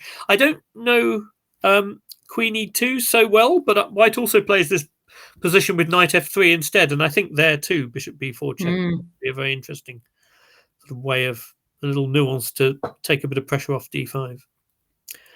So I think that's good. c3, bishop d6, yeah, knight f3, castle, rook e8. And so Shuri does this pin with bishop g5. Yep. And a5 from Monica. That's a nice touch. So I guess the point is that if white takes on d5, black's just going to drive the bishop back before retaking. That is a novel way of defending your d5 pawn. Well, it's probably not a known way in this line, but in general terms, it's not such a common way of defending your d5 pawn. So I kind of like that. That's a nice touch too. So I guess blue grey ace, not Gary blue grey ace. That's wonderful. I love that. Okay, so Shore plays a4. So renewing the threat on d5. Yeah. So now it was a real threat. She's got to do something about it. But she has. It's not just a sort of a one-move pony. She's continuing to play. Trying to take some initiative on that side rather than defend the d pawn. So just queen b6 hitting the bishop. So provoking a4 has an additional point, if you see what I mean. Which again, I don't know if that's I haven't seen that before. I don't know if it's a good idea, but I rather like it. And of course, it enables you to unpin at a moment when bishop takes f6 isn't a good move because you can take on b3. Or at least I assume it's not a very scary move anyway. So Shore defends with knight e2.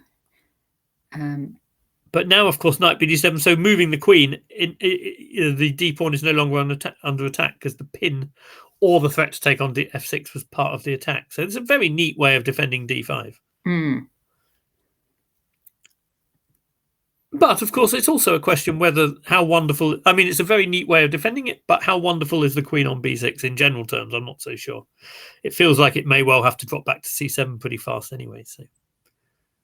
Yeah, you kind of do think it's going to move again. Well, I mean, what's it going to do there next kind of thing? Because if black ever does take on e4 or anything, then white's got a c4 square. Yeah. So h6. Yep. Bishop back. I just wonder for a second here. I'm just having said I wonder what the point of the queen is on b6. I just wonder whether bishop h4 could be met by knight h5 or something, and then you might be able to show a bit of a point to the queen on b6. I'm not sure if it's good in that particular position, but kind of general idea. Oh, and just bring the knight into f4. Well, that f4 square is to be. That's pretty nice. Yeah. Okay, so Shore didn't go back to h4 that way so this keeps the defending f4.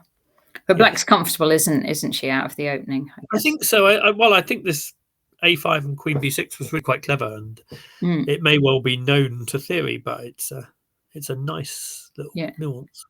Okay, now, but look, Shorei's doing the same thing for white. Yeah, I think both sides have bishop 5 to look for their knights. F4, F5. Yes, and she also might manage an f4 at some point.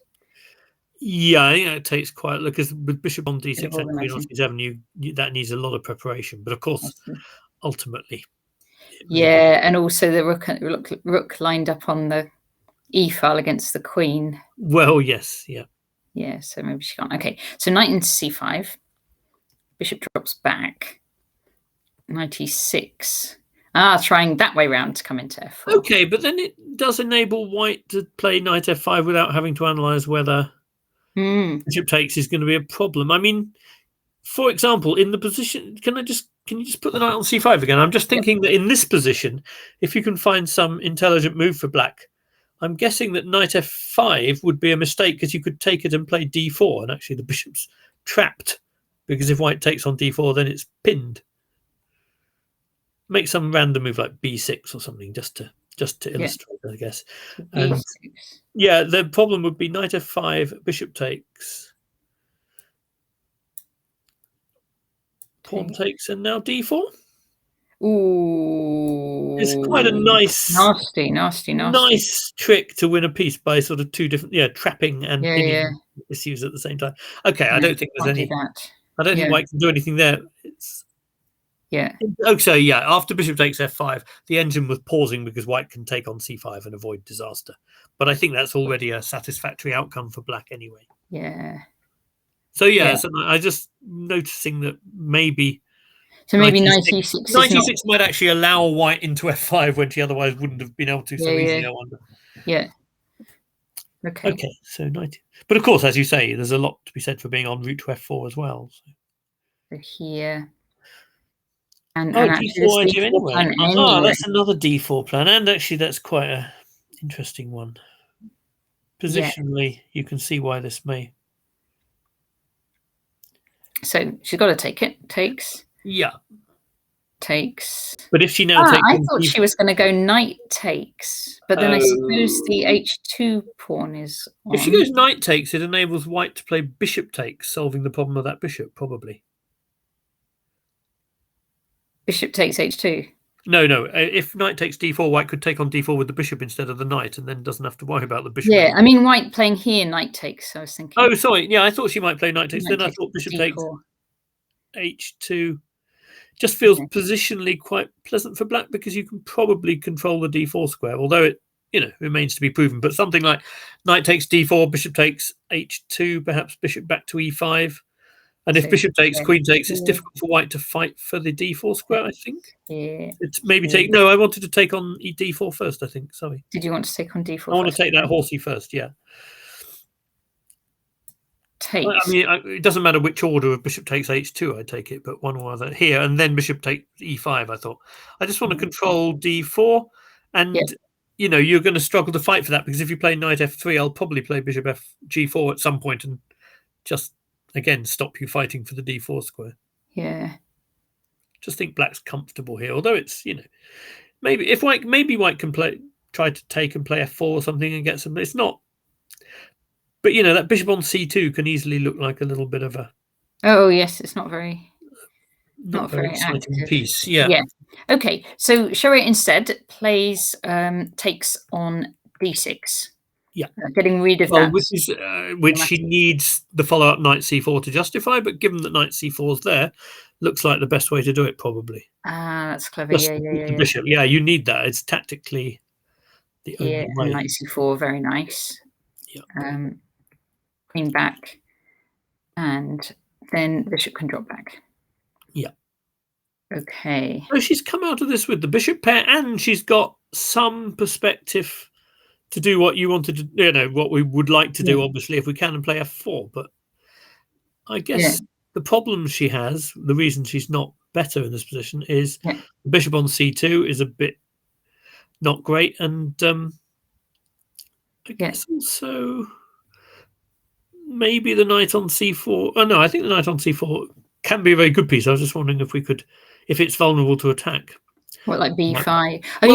Maybe even b5. Oh, I see. She played b5. Okay, I hadn't even noticed. b5 because the bishop is lined up. The knight and the bishop are lined up and a bit loose, I think. Yeah, although takes knight a3 isn't obviously bad because b4 can be met by going back to c4 again. But but still, it's sort of it's a complication in the position that black can shift that horse. So b5, knight a3, and bishop. That makes sense because there's no rush to take on b5 if you can possibly take anyway. Yeah. No, I think she's right. Yeah. But the engine doesn't like bishop d7. I wonder whether bishop a6 causes more problems or something. Should we try it? Bishop a6. No, I'm not sure. I'm not quite sure why. No, it doesn't cause problems either. Is there a tactic going on here? Is there some? There might be, mightn't there?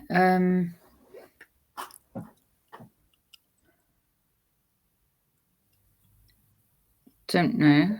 No, it doesn't. I mean, I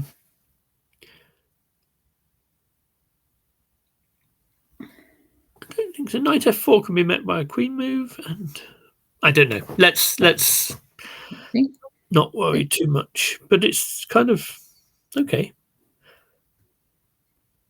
What's black doing? Could white have played f4 though? I wonder. Is white? Let's see f4. So f4. Yeah. I'd quite like to play f4 if I can. I'd like a bit of... I mean, okay, it blocks bishop on d2 in slightly, but it does enable us to start shifting some of those horses. It's nicer, doesn't it? It gets a bit of space, and those two knights are in the line of our pawns if we want to. You don't want knights on stable squares, so it's quite good to... Yeah. Yes. Okay, the bishop on c2 is still a bit sad, but... No, I mean, obviously, this has turned out very well for white compared with how it looked a few moves ago, I think. And it never looked terrible, but it... it felt like black had a few options for... Yeah. Okay, but queen f3. Queen so f3 from Sharia. I don't know whether that means she's interested in exchanging queens or something. It seems slightly... I mean, if I were white, I think I'd want to keep the queens on, although hard to say. Knight c5. Okay. Oh, h3. That's just to stop things going to g4. Things on g4, yeah. Knight h7. Oh, is black's surely not trying for f5? And maybe trying knight g5, huh? Yeah, I think knight g5 more likely than f5. But also bishop f4. Yeah, I like bishop f4. It feels like the right, take the diagonal enable queen g3, that kind of thing, probably. Is Horsey just getting top secret last minute training from Mickey? I don't know whether she was in the chat earlier, Blue Grey Haze here, and giving away most of her opening prep. Oh no! She was she was helping us with our opening prep. Yeah.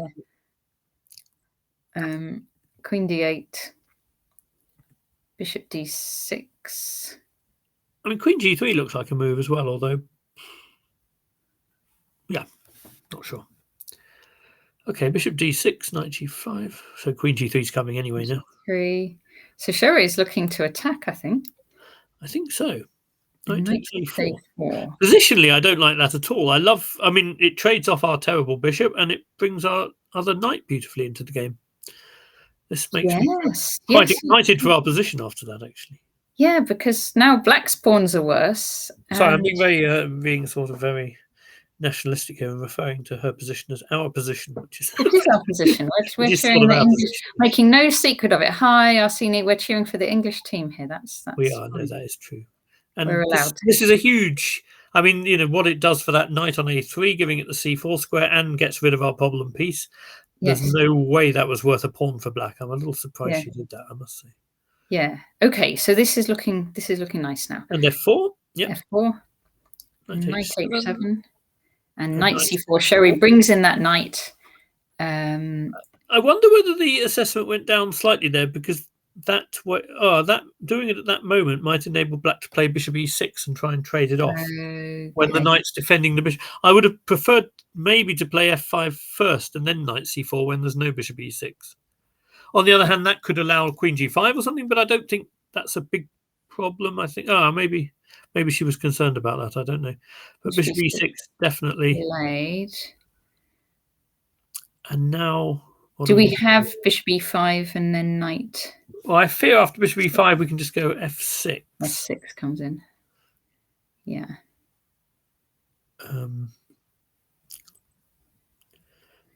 Yeah, just in terms of the pieces I wanted to stay on the board, I would have done it the other way around. But yeah, but queen g5, I can see that was. But I mean, even playing without the queens, actually, after queen g5, you know, that bishop. If you play f5, that bishop on d7 is a real problem.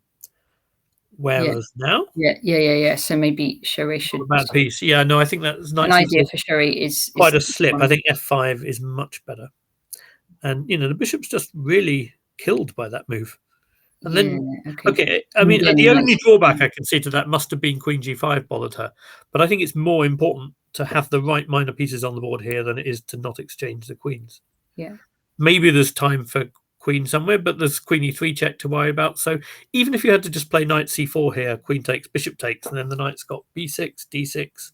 Yeah, okay. And the d pawn looks quite weak, and I just like white's position very much. That bishop on Black's minor pieces are sort of kicked about a bit, aren't they? Yes. Okay, so that's... Yeah, that's a shame at the end there, but still she's got a perfectly decent position. Still got a good position. Yeah. Okay. All right. Let's head back now to... Well, let's see David. We haven't seen David yet, I think. Yes. Or Ravi's. We were halfway through Ravi's. Oh, Ravi, sorry. We sold Ravi a bit short, didn't we? Okay, so I'm going to just unshare that and share my other... Yeah. Let's get the right screen. Ravi, we were just there. Okie doke. Now, I mean, these are all getting towards... can you see that? Yes, that's good. I can see it. Yeah. That's good. Excellent. Let's just whiz through this. Everybody's getting short of time. So let's castle. I'm just going to whiz through these moves. B4. Yeah, that feels like... I mean, that's sort of... feels like a good plan in some ways, but it also makes white's position a bit less solid because it does give black a c4 square to aim for. Black in a way it gives black something more to aim at as well as white. But I think it's probably the right idea. I've certainly seen it in these kind of positions before. It does make sense because you're trying to show that b7 is seriously weak. Rook e1. So, by the way, I wonder. I mean, given that we're trying to show that b7 is seriously weak, b5 there probably came into consideration. But okay, let's keep going. Probably. Yes. A4. I think he's gonna. He doesn't play b5. I see from these moves we've got, but no. Knight e5. No, I just wondered whether had he done it then, knight e5 wouldn't have been an option in the same way, but I'm not sure. It may well be that it still was. So now I guess white take on b.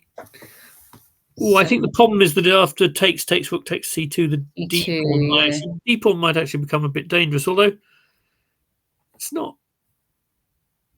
Yeah, I think that feels like counterplay. I mean, you would like to pressure b7 without allowing that counterplay if you can, I think. Yeah. So but I'm not sure I like. Okay, so queen b5 is apparently a bad move, because if you can play a5 and queen b5 isn't a good move, then it feels sensible. But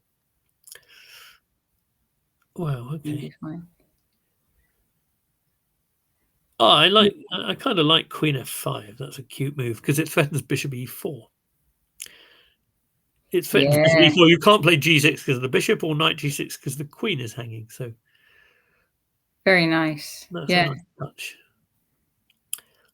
Oh, and black seems to miss the fact, which is a bit strange. So d3. Oh, d3, c3. Oh no, sorry, black's not quite missing the fact, but well, pretty well. I mean, a6 defends the queen, so it means that knight g6 is kind of conceivable. But white can just take queen and play bishop takes b7, so that's so bad that it's probably no better for black than losing a piece. You need to keep the knight active to have any counterplay. Okay, so Ravi's going for it. Comes in on h7, yeah. Oh, look at this. Okay, and so black clearly can't play g6 because of the bishop on f6. So black plays h6. And Ravi brings another piece into the attack, rook e3. I like there's good restraint, because it's always important in these situations not to overestimate queen h7 check. There can be a bit of threat stronger than the execution with queen h7 check, I think. If you clear the e file, then you're really threatening queen h7 to h8. So you just need to concentrate on getting, putting things on the e file and trying to drive that knight out of the way at the right moment can be really dangerous. Yeah. King f8. So I like the way. Yeah, exactly. There's a sign that queen h7 wouldn't have been an especially good move if black's going king f8 anyway. Yeah. Yeah. Okay. So the computer's very excited for white here. Well, I'm sort of excited because I think it's quite hard for black to unravel this position. Is the computer excited in terms of something immediate or just general excitement? Presumably, white needs to weigh up whether knight c4 is a possibility in this. Knight c4 is what I was looking at as well. Yeah. Because you get to take on b5 and b7, but if your bishop and your rook are being hit, then it may not be such a barrel of laughs. Yeah. Okay, and Ravi has just 1 minute left. Oh dear. He was the player I was hoping might not be in serious time trouble. But yeah, so it's a pleasant position. But it's also very critical, because knight c4 is something that white needs to weigh up whether that matters, I think. I was trying to look at something outlandish, but which outlandish move were you looking at? I might want to check it before I even say it. Could be something.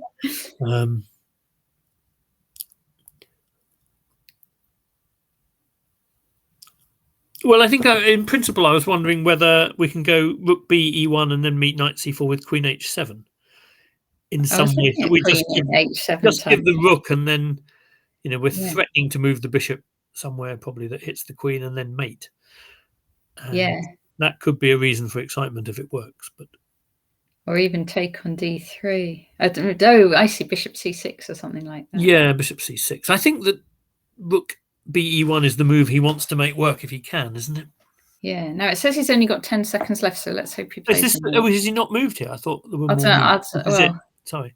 I think I'm at the places we're at, but of course this.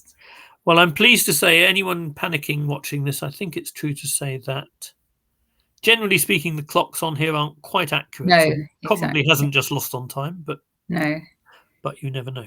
All right. Although it's a very exciting position here, shall we have a check for David's game as well? Natasha, do you think I could take 5 minutes to stretch my legs? Of course you can. Maybe a medical break.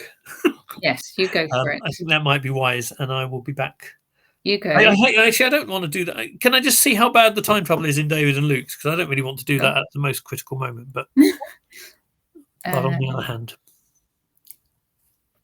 Okay, so let's look at David's. Oh, Luke's doesn't look promising, I have to say. These, yes, but the computer evaluations don't look too promising. Okay, so this is David's game. Let's see. So he's... the good news is he's still got almost a minute. So what can he do? Yeah. Bags of time. Yeah. Indeed. So opposite side castling in this game. Well, and the opposite colour bishops is always the most exciting thing in terms of... So it's... But, okay, So rook a6 was necessary to defend against rook takes e6 check. That's the first thing to say. Yeah. So, because otherwise you would want to sack a rook on a3 probably, but I guess rook takes e6 check just wins the house. Yeah, that's true, isn't it? So yeah, so black's defending, but then how does white... I suppose you need to look at just queen takes h4. Well, then I would be a bit more excited about whether rook takes a3 becomes possible again. Bursting open white's king is what we want to do if we can. But it may, maybe b takes a3, queen takes a3. Thank you, El Gran Senor, for the raid. Thank you. That's Danny. Thank you, Danny.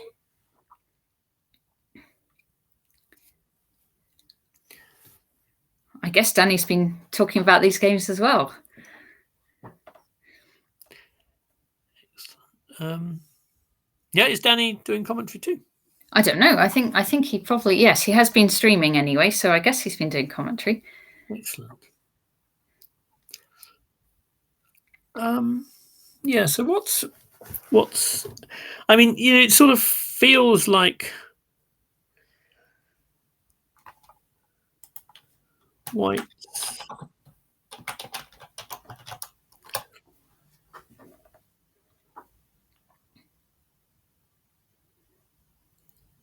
Yeah, I don't know. It feels like white's attack's quite scary, but I don't see exactly how to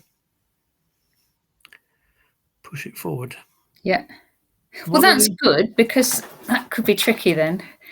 Well, maybe, yeah, I hope so. I hope that's true. All right, I'm going to game hop back to rook takes f5 just because that bishop is such a beast, and I kind of think that our attack is pretty scary even after the exchange. But it's okay. Rook takes f5. Yeah, but I don't see a very clear follow up. It feels like rather a big decision to make unless you've got a clear follow up. Putting rook on e8 or something then, or even just enjoying the fact that many of black's attacks will be less fierce. But there's still some rook. No, maybe there's no rook takes a3 issues after that, but there might be a rook takes b2 issue or something. No, I don't really. I'm not sure what white should be doing here. It feels dangerous for black, but if the clock times were reversed, I would be a lot more happy. But of course, I've seen David survive very bad time trouble astonishingly impressive on many occasions. It's kind of he does seem to some players you kind of think, like me these days, that they're getting into bad time trouble, but they know that they shouldn't be because they can't handle it as well as they used to. But David kind of is very... It's almost like at that stage yet. It gets him more... No, not just he's not at that stage yet. It enlivens his brain even more, I think, being in time trouble. It sort of gets him sometimes in the zone. Let's see Luke's. So Luke had sacrificed the horsey. He had sacrificed his horsey. This is where we got to. Let's just whiz through. Oh, he went knight c6. He played your move. He played your move. I'm glad he did, because it looks like it's probably a sensible one. Queen e3, which, you kind of think already that if e3 is the square you need to go to, then it's slightly uncomfortable. It's not the square you want to go to with the pin, I guess. So it may very well be the right square, but...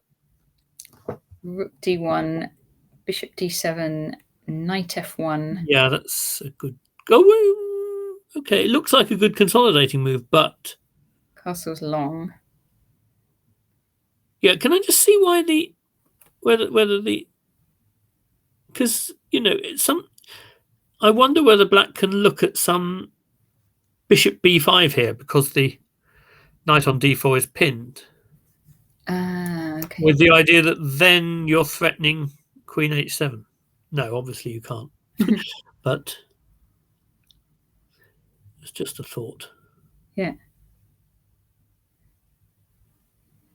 Okay, but actually the knight on f1 can also come to h2, at which point maybe black's got no very easy way to shift it and open the h5. Okay, so forget that for so castles and then knight g3. Castles, knight g3. I mean, my sort of gut feeling is that black has practical chances, but I'm not surprised that the engine says it's not quite enough. It doesn't feel like white's about to be mated to me.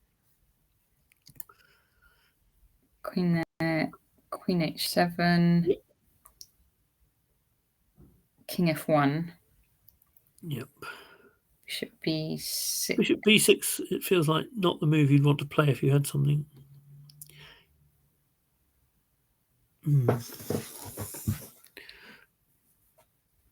Okay, so he wants to shift the knight with c5, I guess. Yeah. Which again might enable some bishop b5 check things. Okay, so oh, that's goes for swapping off. Which is probably not the sort of move Luke wants to see.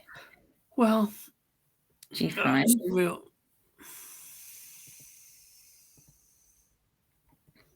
That knight, I mean, positionally now, the f5 square is so nice for the white knights that it's even more incumbent on black to give mate or be very seriously worse. Okay, so there's no queen e2 here. That's good. So it goes to c2. Queen e2. Queen h1. Yeah. You go queen h1 with mate. Very you good. You do. E2 is taboo. But yes. Queen c2, you know, white can live with those f pawns. So queen f7. Knight in. Takes here. Oh, I thought he was going to play pawn takes, maybe. Okay. But this is right. Oh, yeah, it's sort of getting... If white's in a position to kind of arrange king e2 and... Yeah, white's consolidated, really. White does feel like he's consolidated quite a large degree.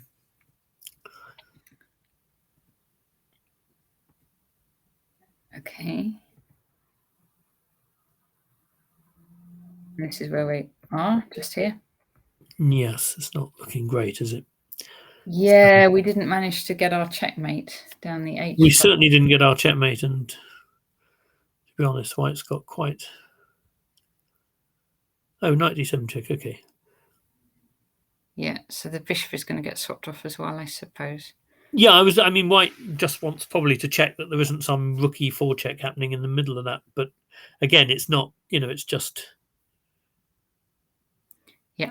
Not going to be enough to make a signal. No, it's looking really bad, especially this clock. Okay, I mean, at least white's in some time trouble as well, but yeah, objectively, it's looking pretty grim. Okay. Gawain. Oh, let's see the position. We've just been... Oh, yeah, I'd quite like to know the fortune. Do you want to know how that came? Yeah, so this was the knight coming in. The I wanted to know about knight e5, didn't I? But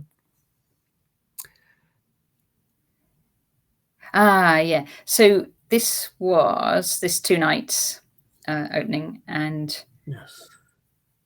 So we were looking at. We weren't looking at that. We were looking at knight e5, weren't we? Yeah, I was curious. Just felt like the right idea, but maybe there's a simple way for black to coordinate the pieces, but not. Changing fortune in show race game. That doesn't sound too good because she was doing quite well. Yes. Yes. Yeah, maybe we could go there in a moment. Let's please just look at David's once because we still haven't seen it at all, have we? Yeah, we saw it. It's not looking good. Oh, sorry, we did say. Oh no. So where were we looking for our points? So Ravi's doing well. Yeah. So let's see what Gawain's position's like now. We should probably think about this from a team perspective and see. Yeah. So Gawain is rook knight and 2 against rook knight and 2. So it's probably pretty drawish. Well, whoa. I mean, he has a plan, which is to play g4 and f4 and mate. Sorry, g4 and f5 and then try and mate him. And whilst it may well be that this plan isn't going to happen, it's so it's Gawain sort of trying for something. It's Gawain trying. I mean, there's a dangerous. If White didn't have any initiative on the king's side, then it would be Black trying for something with that A pawn. Yeah. But I mean, it's sort of, it may be fairly level, but in a fairly unbalanced sort of way, I think. Yeah. There are a couple of ways of trying to mate Black, and the good news is that King G6 knight E5 check doesn't solve Black's problem. So yeah, it's sort of, there may be a way which is obvious to the computer, but maybe it's not that obvious. Yeah. Having said that, I've come to the position kind of cold. I haven't seen what's gone on before, so it may be that. Yeah. Okay. Let's see how Ravi's going, because that one was in deep time trouble, but looking quite promising for Ravi. Yeah. Okay. That is not a development in the right direction either, I don't think. Given that we thought it looked promising. Yes. Well, I mean, the sort of worst case scenario was getting the knight to c4 and liberating the d pawn without achieving something major on the other side. And he's achieved something. He's won a pawn. But I think the sort of order of what I was hoping to achieve on the other side to compensate for this winning a pawn isn't quite there. Mm. Can we just see what happened? Because I'm a bit curious. When we left, I thought that... Where were we? We were... So he went queen h7, but we were still a couple of moves back from this, I think. Yeah. So we were here, king f8. Yeah, and I just sung the praises of restraining yourself from going king h7, but apparently it's a perfectly decent move anyway. Yeah. But it's obviously a matter of calculation to see that it's a decent move. Ooh. So what's happening? So he played rook e1. Oh, that rook e1. Yep. Okay. Bishop g7, bishop h6. Things are going very well. Oh my word. I think. Wait a sec. I think White might have. Did White have something like what? Queen h8. Queen's bishop somewhere, and then queen h8 takes e5. Is what I'm looking for. I'm sure it's what he was looking for as well. So maybe something like queen h8. Oh no, so maybe. How do we do it? Oh, bishop takes d3 sprang to mind, but then there might even be. It's too complicated. Knight f3 check. I don't know. There should be a way. Bishop c6. Bishop, sorry, c6. Yeah. Yeah, I wondered about that one, but then I wasn't sure after just queen takes and queen takes e5, king d7. I wasn't quite sure what the next move was. You could play rook takes e5, and you can definitely get the two pieces, right? You could go so here. Oh, that didn't work. I didn't like it. It didn't like it. It didn't like it. Natasha, what about bishop takes d3? Let's just see, because after knight f3 check, there's king f1, which might be sufficient. Oops. Wait, no, so queen h6 check. Yeah, so before, instead of queen h6 check. Yeah. That might well be it. So rook takes. So knight f3 check. We just move. Yeah, just go to h1, and then if they take the rook, I don't know. We're going to win the queen, I think. Yeah, now we're just threatening queen h8 check and bishop takes queen. Yeah. Which is a vicious combination. Yeah. And after, so what about rook takes d3? That's the one I wasn't quite sure about. Instead of knight f3. Instead of knight f3 check, yeah. So just here. So then queen h8, king e7. And play rook takes. Yeah, then I just wanted to go king d7 because our queen's on prise as well.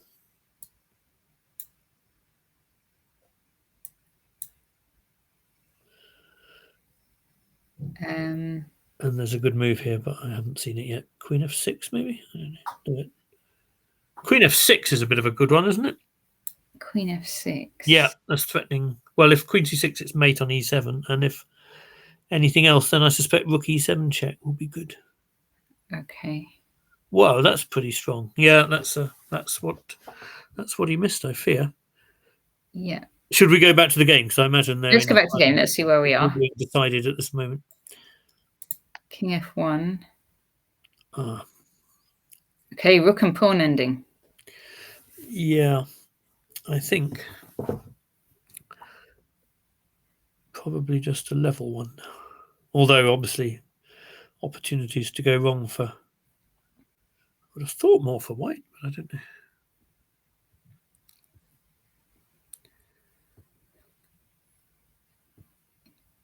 Yeah.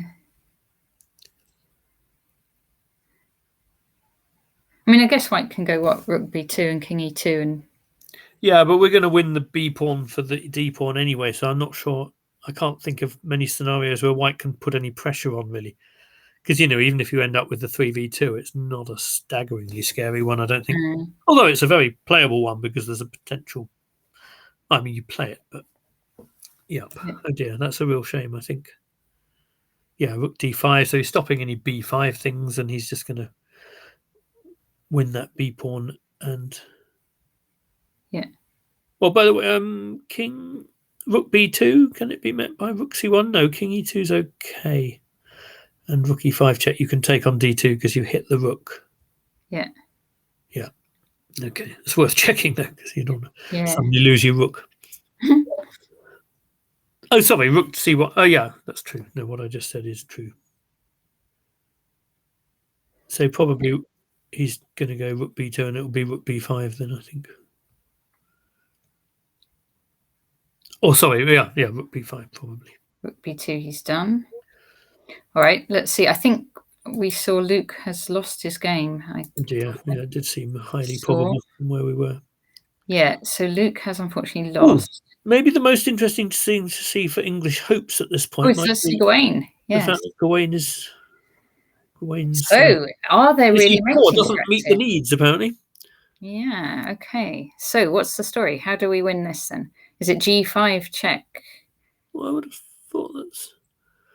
And then king g6, knight at e5, king h5. Yeah, that's mate. h7 mate. Yeah, but king has to go to h5 first and try to run to g4.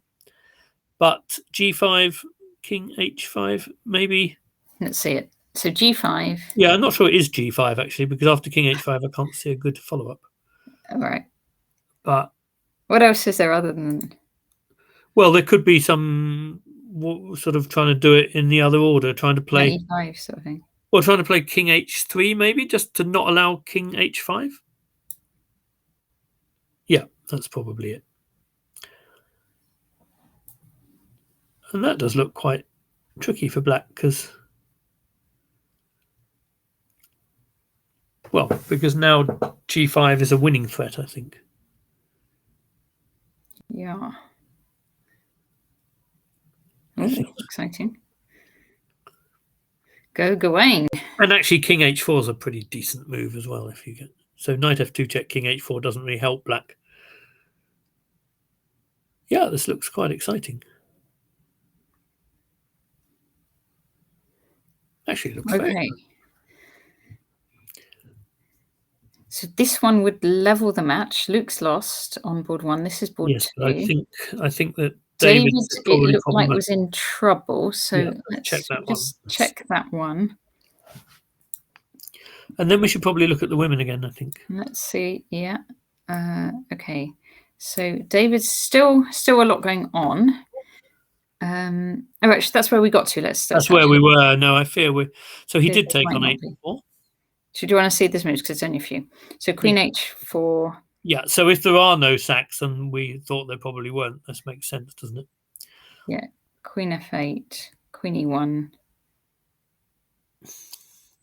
Yeah, it's fair to say that if black only has queen f8, then you obviously take the pawn on h4.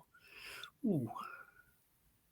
Okay, so g6 check. Yeah, I was going to say g6 check is what you want to play if you can, because it opens up rook g5 and all those kind of possibilities. Suddenly the bishop's diagonal to g7 looks more dangerous with play on the g file. Rook g5. 5. Now rook a3. Okay, so if that gets taken, we've got. I mean, if I was black here, I would probably start my calculations with rook takes g6, which feels like the more. That's what he did.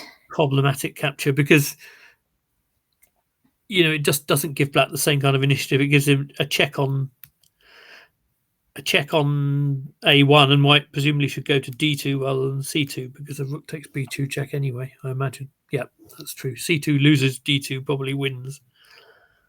Yeah, okay. So David could go. We've taken a piece. We just want to run away, I think. Yeah. Yeah. And if king c2, there's rook takes b2 check, which would be a very nice turn of events from an England perspective, but very unlikely, I think. Yeah. So king d2 and just running away with the king, and king d3, and I just think. So then probably the problem is, if you come here and change rooks, then you can't even move anything back to defend g7. You don't have rook a7 available, so you can't even sort of switch from attack to defense. It's just your attack. Yeah. So this isn't any good, it looks like. This is no good, I fear. No good. Okay. Fine. Well, let's see Ravi then. Or should we just see? Maybe we should see the women again. The women's. All right. I'm going to do 1 second. Well, let's see what was happening. See what the position is. Sherry's game, because let's see Sherry's. Okay. I'm going to quickly switch.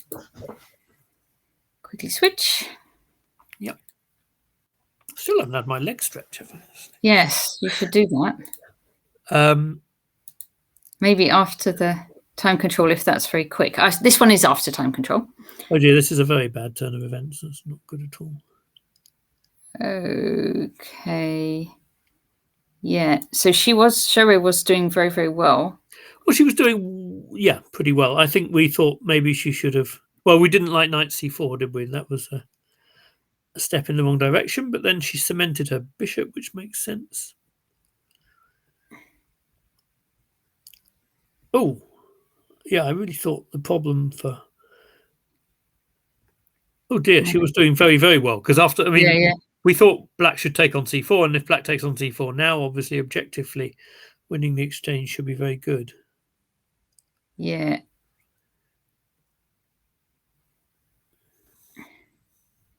So she's still doing well.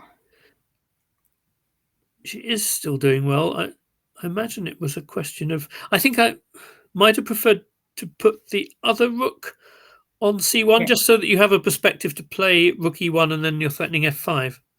Makes sense. You might want that rook f5 thing going on if you can. This looks slightly passive. It's just these positions where people win material, it's sometimes very difficult to then, the positional things that were going before become less high priority, and there's more action, and those moments are difficult to adjust sometimes. But this one should have been good, but it looks like she blunders horribly at this point. Rook d1. Oh my word! What on earth was that about? I don't know. Did she? Don't know. Is the notation definitely correct? Because going rook f. No, it isn't always. Doesn't always work. Going rook fc1 and then rook d1 is very strange, because queen takes c5 is also playable here. I know. I mean, I guess we have to assume it's correct, but okay, let's assume it's correct for the moment. But if it wasn't correct, is rook g6 still very strong? She could just play queen f2 if she moved the right rook there. Yeah. Okay, it's not a step in the right direction, but it's actually not that tragic at all. This is very odd. I don't know what's happened. Don't know. Because this material back. Okay, now it's simply. By the way, apart from the material thing, you can just say that because actually the opposite color bishops favors the attacker, and so does the queen, and suddenly black is just killing white on all the light squares because the opposite color bishops work so well. Yeah. Oh, that's horrific. Oh dear, poor thing. That's very sad. Okay. This knight takes f4. There's bishop f6. Bishop c6. There's everything, isn't there? So. Yeah. Oh, that's a real shame. That was a game. That is a shame, because she had a lovely. There was one more game where we were doing. Maria's was right. Well, good. Yes, that's right. Well, very interesting. Yeah. How's that gone? Right.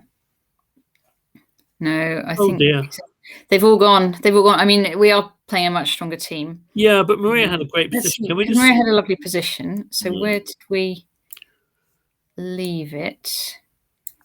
We must have been well, when we thought Queen F2 hadn't really helped. F5 Very much. F5. here, F4 here, and we already had some of these. That's right. We had King F8, King H2, and we thought that for an exchange we had very good value. Yeah. Here. Okay, so this was where we left it. So okay, I mean, first thing to say, I think Queen takes. I think that's the sort of move which people play when they don't think their compensation is as good as it is. You kind of feel the urge to get more. Yeah. When actually there are very good grounds for being content with what you have here. That's not makes it sound. It sounds like a moral argument. That's not a moral argument. You just, this is good compensation, and keeping White's rook out will be enough to. Black doesn't need to acquire more pawns for the exchange. Keeping the rook out is the key. So I'm not sure what the move is, but something like Queen D6, possibly threatening E4 or something. Just keep that rook out and play, because the knight on E3 dominates the other rook. Stops it playing to D1. I don't. Okay, so Queen D6 might be a thing. Yeah, Queen B4, Queen B2 just feels very greedy. It feels like, you don't quite believe that your 2 pawns is enough for the exchange. But and then you're opening up this diagonal against the kings. Yeah, positionally it's glorious, but I think it's a common kind of mistake that people just want to make sure they have enough material compensation when positional compensation. Yeah, I would have looked at taking on B2, I have to say, but that's. I mean, I'm sorry, I've got very into exchange sacrifices lately. I did. Yeah. I'm kind of. It's one of my obsessions at the moment, and I kind of feel that Black ought to feel here very happy with this. Yeah. It's such a great horse. Okay. Yes. See what happens. Because once Rook C7 happens, then of course particularly if there's a time trouble, then it's very challenging. Then it's, gosh, it does turn around quickly, doesn't it? It turns everything, because it's a great. As soon as rooks get open lines, the good compensation for the exchange can look a bit kind of academic. Yeah. And the whole thing collapses in a heap. It collapses Straight away, Queen E7 check. And, well, it's not very surprising that once Queen E7 check happens, Black's in trouble. But Queen E6. Unlucky for Maria then, because that was looking. She did well to get back into that. Yeah. That's just that keeping that rook out and Black's position is still lovely. Yep. Alrighty, so those are all done. This is so cool. How many other games can you be doing as well as that? And then 2 moves later, you're lost. It's very harsh. It is harsh, isn't it? Yeah. Why do we do this?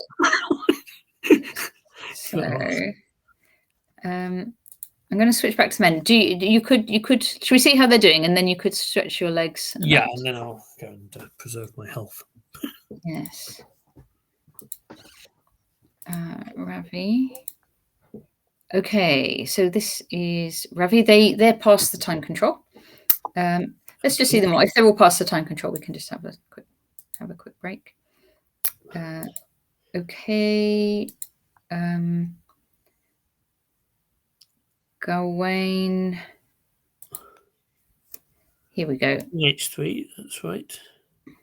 And Black is thinking. Oh, they've just reached the extra time, which is, well.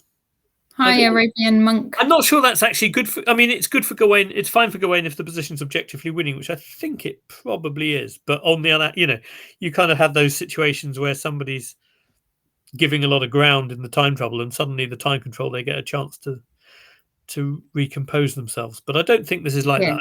Actually, he didn't play Rook C King H3. That was our move. Oh, did he not? Gawain has actually played Rook E7. Oh, which is even better than our move. Which is better than our move. Yeah. I think our move was pretty good, but this is even better because if there's no knight F2 check, you don't need the King H3 first. You can do the G5 first, probably, and then the King H3. Maybe you send the knight somewhere and then do the King H3. Yes. I think. Okay. Yeah. And obviously it can't go to F6 because G5 check. So it looks a pretty good. Nice. Well played, Gawain. Yeah, it's nice to squeeze something out of those kind of positions. Somebody just said that Arabian monk has said David's a bit unlucky. Let's see David then. Let's just see whether there's what chances there are.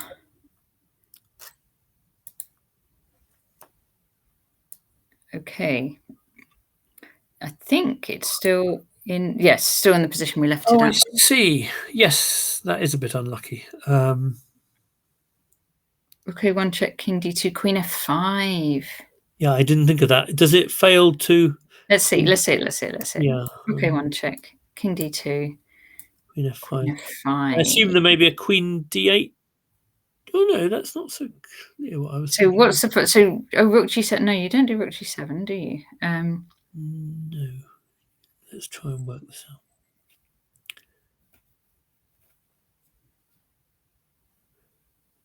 My first thought was to go queen d8 check, king h7, rook h6 check, but I'm not sure it actually works. And you certainly want to know it works before you do it. Because you can take with the king. Okay, so well, I thought I was just going queen h8 mate, and mating, but there's queen h7, which means that I've just given away a rook for no reason. But it was I think that's a healthy first thought to have. As long as you don't do it. Yeah.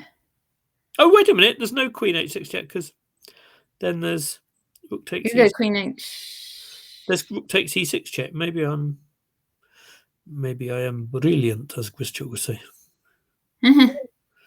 He wouldn't say it about himself. But is that actually the refutation? So what here? Queen h8 check. And then if queen h7, there's rook e6, g6, queen f8, I suppose, or something like that. Queen f8. Or rook e5, I thought it's going to be nasty. I don't know. Oh, no, not rook e5. Apparently. So there must be a good move here. What's a good move here? Yeah. Wow.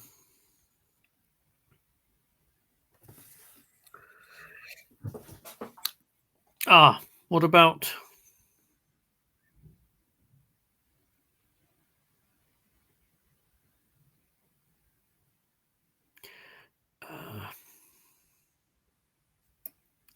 this feels embarrassing. Is there rook? No, it's not. It's not a good move. Okay, I'm confused now. But that was my first thought. But I don't know if it's a good first thought. What should white do then after? Why is it not working? So that's rook a1 check, king d2, queen f5 was Arabian Monk's suggestion. Yeah. Which, even if it doesn't work, might not be a ludicrous thing to do in extreme mutual time trouble. Yeah.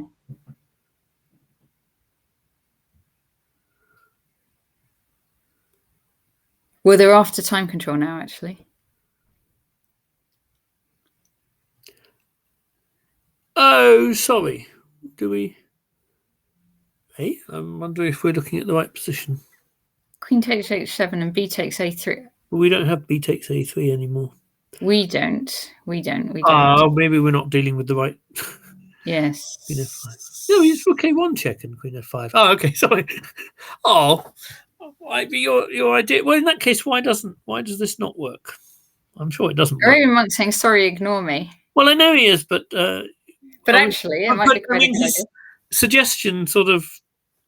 Now we've got the suggestion. Led to a very interesting conversation, whether it was right or not. It's like, yeah. Yeah, it's not so obvious why this is not...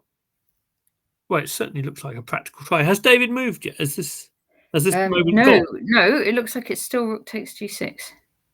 Okay. So, first part was right.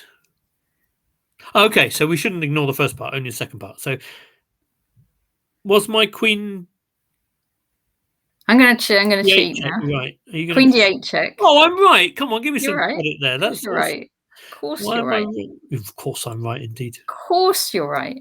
If only life worked like that. Okay. Here. Yeah, king takes queen. It feels very... wait a minute. No. No. Well, what about queen? Yeah, queen takes, yeah? Yeah. Queen check. So here. Yeah. And then we did check. G6, yeah. That's got to be right. So then what was Then it was G6. That one. This is where... Okay. This is like solving tactical puzzles, Oh, no, sorry. I thought originally... yeah, I said queen f8 and then there was king h5, wasn't there? Yeah. Rook takes g6. Rook takes Of g6. course. Oh no, of course. And queen f5 to g5. No, queen f6 to g5. Yeah. Oh, that's very pretty. Queen f6. And queen g5. King here or here. Probably the legal square. Illegal. Sorry. I've been doing hundreds of shogi puzzles. So, and of course, yeah. Anyway, well, that's kind of very pretty, but unfortunate. Yes. But now they have serious. Very nice. Very nice. Very nice. But it doesn't. Very nice. All right. Okay. So they're going to have. Well, I got half of the solution. That was good. You did. You did. Okay, I'm going to leave it on. You're going to let me have my leg break now. I'm going to. Yeah, we're going to. I'm going to just leave it on Ravi's game, I think, for now. Okay. No, let's leave it on Gawain's. That's very exciting. It's just okay, cheering. And we're going to have a. Exciting. Sorry. Cheering as much as exciting, I think. Yeah. Okay, we're going to have a quick break, or do you want to? We could end the stream. Well, I mean, it is maybe a bit late for break. I probably should have done it about an hour ago. Possibly we should be thinking about ending the stream first. So, instead, do we? Are all the women's games finished? Yes, 4-0. Unfortunately, it's already there. Okay, Spain on so we just have Gawain, Ravi, and David struggling with Queen f5. No, not struggling over whether to play Queen f5, I suppose. Yeah. Okay. All right. Let's do a 1 minute break, and then we'll come back, and we'll only do a little bit more after that. Yeah, we'll just see that Gawain puts it away. If they end quickly, and otherwise we will give an assessment and then stop. We haven't looked at anything other than England. Do we want to do that, or shall we leave? Oh, we can do that as well. But let's have a 1 minute break first. Okay. So I'll just leave the position on and switch us off. I might need 2 minutes. Okay, you go for it.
Hi, welcome back. Okay, Right. let's see. How's Gawain's going?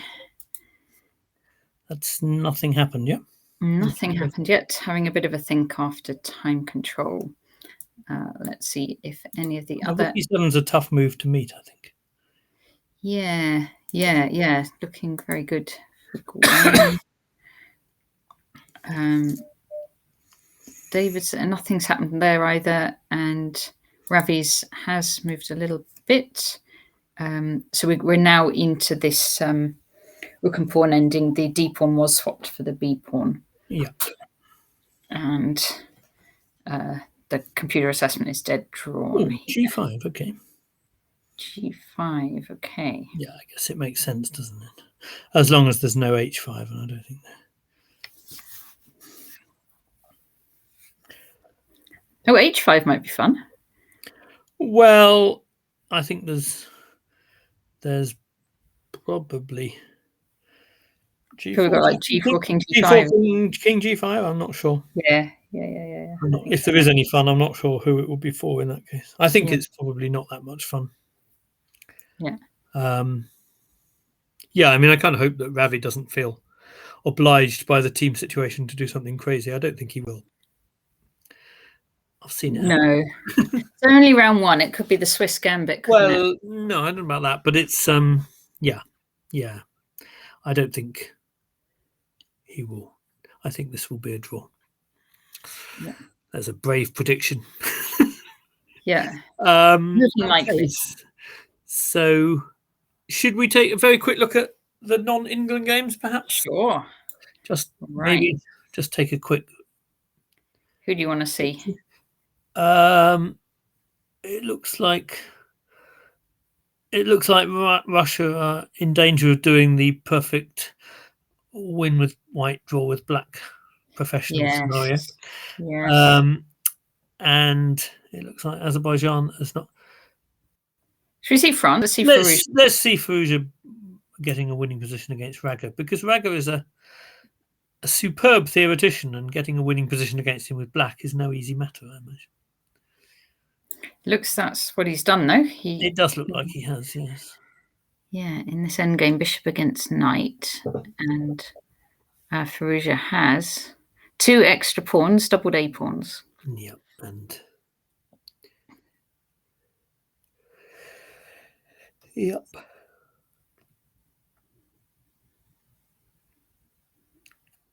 What's his next move? Black's next move here. Could be bishop d8, I suppose. Just keep an eye on rook f6 check, keep an eye on the g pawn, and not lose the a pawn. Sounds good. Yeah, I mean, this is no fun at all for white. Okay, shall we? The rest of that match is. He's done it. He's done your move. Yeah. I hope he didn't hear us. Yeah, and France are also. Yeah, so looking good for France there. Yeah. Poland has beaten Sweden. Yeah. Our match, we're looking in trouble. We are. Netherlands. Oh, how's this? So, Netherlands. Is that looking let draw? I can't quite work it out. Yeah, it looks like like a win on the top 2 and losing on the bottom 2 from that. No, wait, no. It looks like yes, that's exactly what it looks like. Yeah. So shall we have a quick look at the 2 that are still going? Just to see. Okay. So this is a very active. Yeah, it looks excellent for black, but it's quite strange to see -6 in a queen and pawn ending with 4 pawns with sort of equal pawns. Yeah. But yes, okay, it does look. Black is extremely active. White is. Okay, and Pantsula's game. It's funny the Queen C1 move. It looks like I'd have automatically checked, I think. Yeah, it's quite classy. Maybe it's very close to Zugzwang or something. Mm. Yeah. Okay. Yeah. Okay.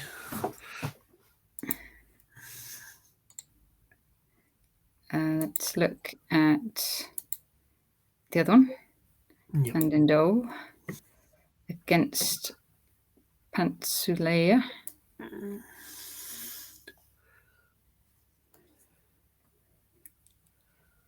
Yes, he's So white's exchange up with an attack, I would say. well, I guess the useful sense the king is a strong attacking piece, even without the queens being exchanged in this position. Mm. King's playing its role, isn't it? Yeah. Yeah. Okay, looks pretty disastrous for Eric. So, okay. Yep, that looks like could be a 2-2 draw. Shall we see Scotland? Yes, let's do Scotland and Ireland. Yeah. So. And Wales. And Wales. Is Wales? Yeah. There is Wales. Sorry, I didn't. There is Wales, yes. Let's so do Scotland have 2-0 down, but the other two look like. Let's have a look at them. Yeah. So, board 2, Adam Bremner is playing white here. Nice knight on f5. Yeah, it's a good knight. It's actually, it's interesting because it's easy to think white has all split pawns and is a pawn down, but the excellent knight compensates for a fair bit. Mm. I guess the point is that if black takes on c4, then rook h3 becomes a strong move. Goodness, there's a full 400 rating points difference. Yes. So if Adam does manage to hold this, yeah, but I mean, it happens. Yeah. I don't want to be held to account for all the games where I failed to win with a 400-point advantage. Yeah. And yep. Okay, so yeah, if bishop takes c4, there's rook h3. But I guess black, not sure what black is doing next. So there's some compensation, but of course black is unless black does something really silly, he is the player with the chances. But yeah. Okay. But yeah, white's got nice active pieces which give some defensive hopes. And the other Scotland one was Graham Morrison, Graham who's in fact was a teammate of mine for a while in Barbican. Oh, right, okay. Yes. So Graham here has white. He's got a lovely bishop in on g6. So if there ever are back rank tricks, he can. It's a nice bishop. It might be even more fun to replace it with a knight at some point, possibly. Well, if you could do it right now, that would be good. Exactly, right now would be ideal. So yeah, it's one of those positions which visually is better for white, I would have thought, but maybe. Oh, and Suneberg Hansen is also a very experienced. Yeah. I mean, I'm pretty sure in former times he's even played on board 1 for Denmark once or twice. Yeah. Yeah. No, Graham Morrison's a tremendously experienced player. Yeah, for sure. And for many years. Yeah. Okay. Tough to beat. Yeah, it's an interesting. It's still very interesting position. Quite a lot of chess still to happen in that one. And let's see Ireland as well. And give me a shout if you see Wales as well on here. Here's Ireland. Here's Ireland. Okay. Okay. So Ireland have got a draw on board 1. Yes. Which is Taran, isn't it? It is. Yeah, and he's a player. It's Grandmaster. I think it's quite likely that he will inflict a few sort of on paper surprises, and he's a strong enough player that in some cases they may not be surprises anymore. Yeah. This one, it looks like the queen is, well, if black can't allow the h pawn to be captured, because otherwise it's no longer clear who's playing for what. And otherwise I suspect there's probably immediate bunch of checks. Yeah. Coming with queen h8. Oh wait, it is black's move. So yeah. okay, Otherwise, if king G, if rook takes H5, he loses the rook to queen H8 check. So if king G5, then queen G8 takes F7, and that's pretty much as I was saying. There's going to be a whole bunch of checks. Yeah. Yep. Okay. That looks convincing. Okay, and so I think there was one still going, wasn't there, in that match? Yeah. There it is. Let's see that one. Okay, and this is Stephen Jessel is black for Ireland. Well, it's actually level material. It doesn't look like level material when you first glance at it, but it's in fact level material, but black's knights. Well, actually, if you compare each of the pieces in turn, probably it's fair to say that blacks are worse than whites in each. The H5 pawn must be in some danger against sort of knight F1 to G3, I would think. Yeah. And maybe other things as well. And yeah, the pass pawn on E6 is a bit of a monster too. So I think it's actually looking quite grim. Oh, wait a minute. Knight Gh7 was the last move, and the engine saying before that it wasn't that clear. So maybe maybe black needed to somehow stay active. Yeah. I mean, practically, you could have a little think about taking on E6 here, couldn't you? And just playing with two pieces and two strong pawns. And I don't think it's okay, but it may not be worse than Knight H7. Interesting. Okay. Yeah, but probably. Now, where are Wales? I didn't. Wales will be somewhere around here. Somewhere around. Oh no, we're back at the top again. Yeah, no, it puts me back to the top each time. I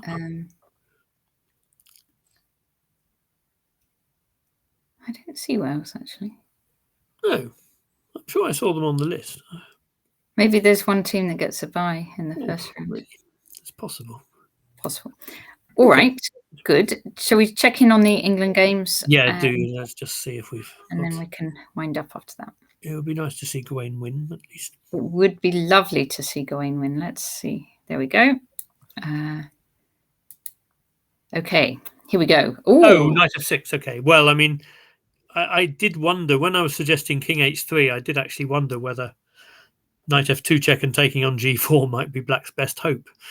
And by analogy, giving up the knight for one pawn may be kind of what black had to do, but it's obviously not great news for him. Yes. It's interesting that it's provoked Gawain to think for already 7 minutes. So maybe he's looking to make sure that there isn't something simpler than G5 check. But so what? G5 check.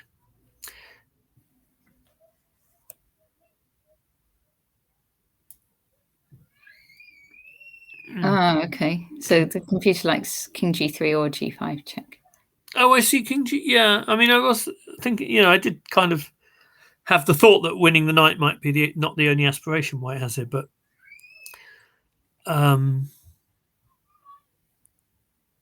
G5 check does also look ample. Yeah. King G3, that would be impressive. Okay, I mean, yeah, it looks. All righty, looking good for Gawain. Let's Gawain, check the other two. So David's. So there have been more moves played. So he went rook A1 and queen left it rook A1 check, which was this was actually the same idea. Oh, that is the thing. That is what he did. It's exactly the thing here. There's a thing we found. The thing. Queen F5, Queen D8 check. It all happened. King here.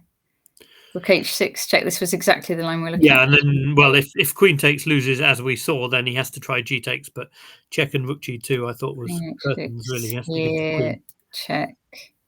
King here. Check here. Oh, that's a nice move from white. Takes. And so black could try and do things on G3, I think. So Rook B2 check, King E3, Rook E1 check.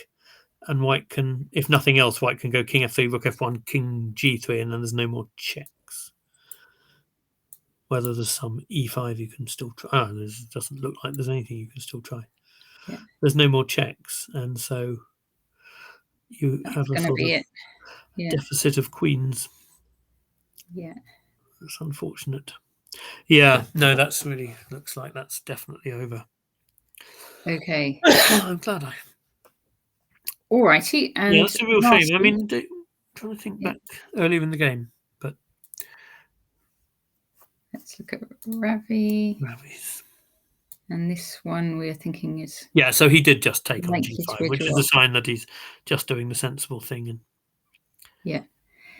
All righty. So it looks like 1.5. Sorry, 2.5, 1.5 to Denmark from this.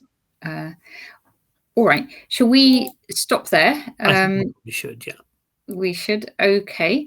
Thank you, everyone. I think we're not on tomorrow, but we're on the following day. So we're back on Sunday to look at more of the fortunes of the England chess team. Very good luck to England tomorrow. And can I just say thanks, everyone, for the comments? There were some very interesting comments. Oh, yes. Thank you, and everyone in the chat. That was great. Yeah. And thank you, everyone, very much for watching. Thanks a lot. See you Sunday.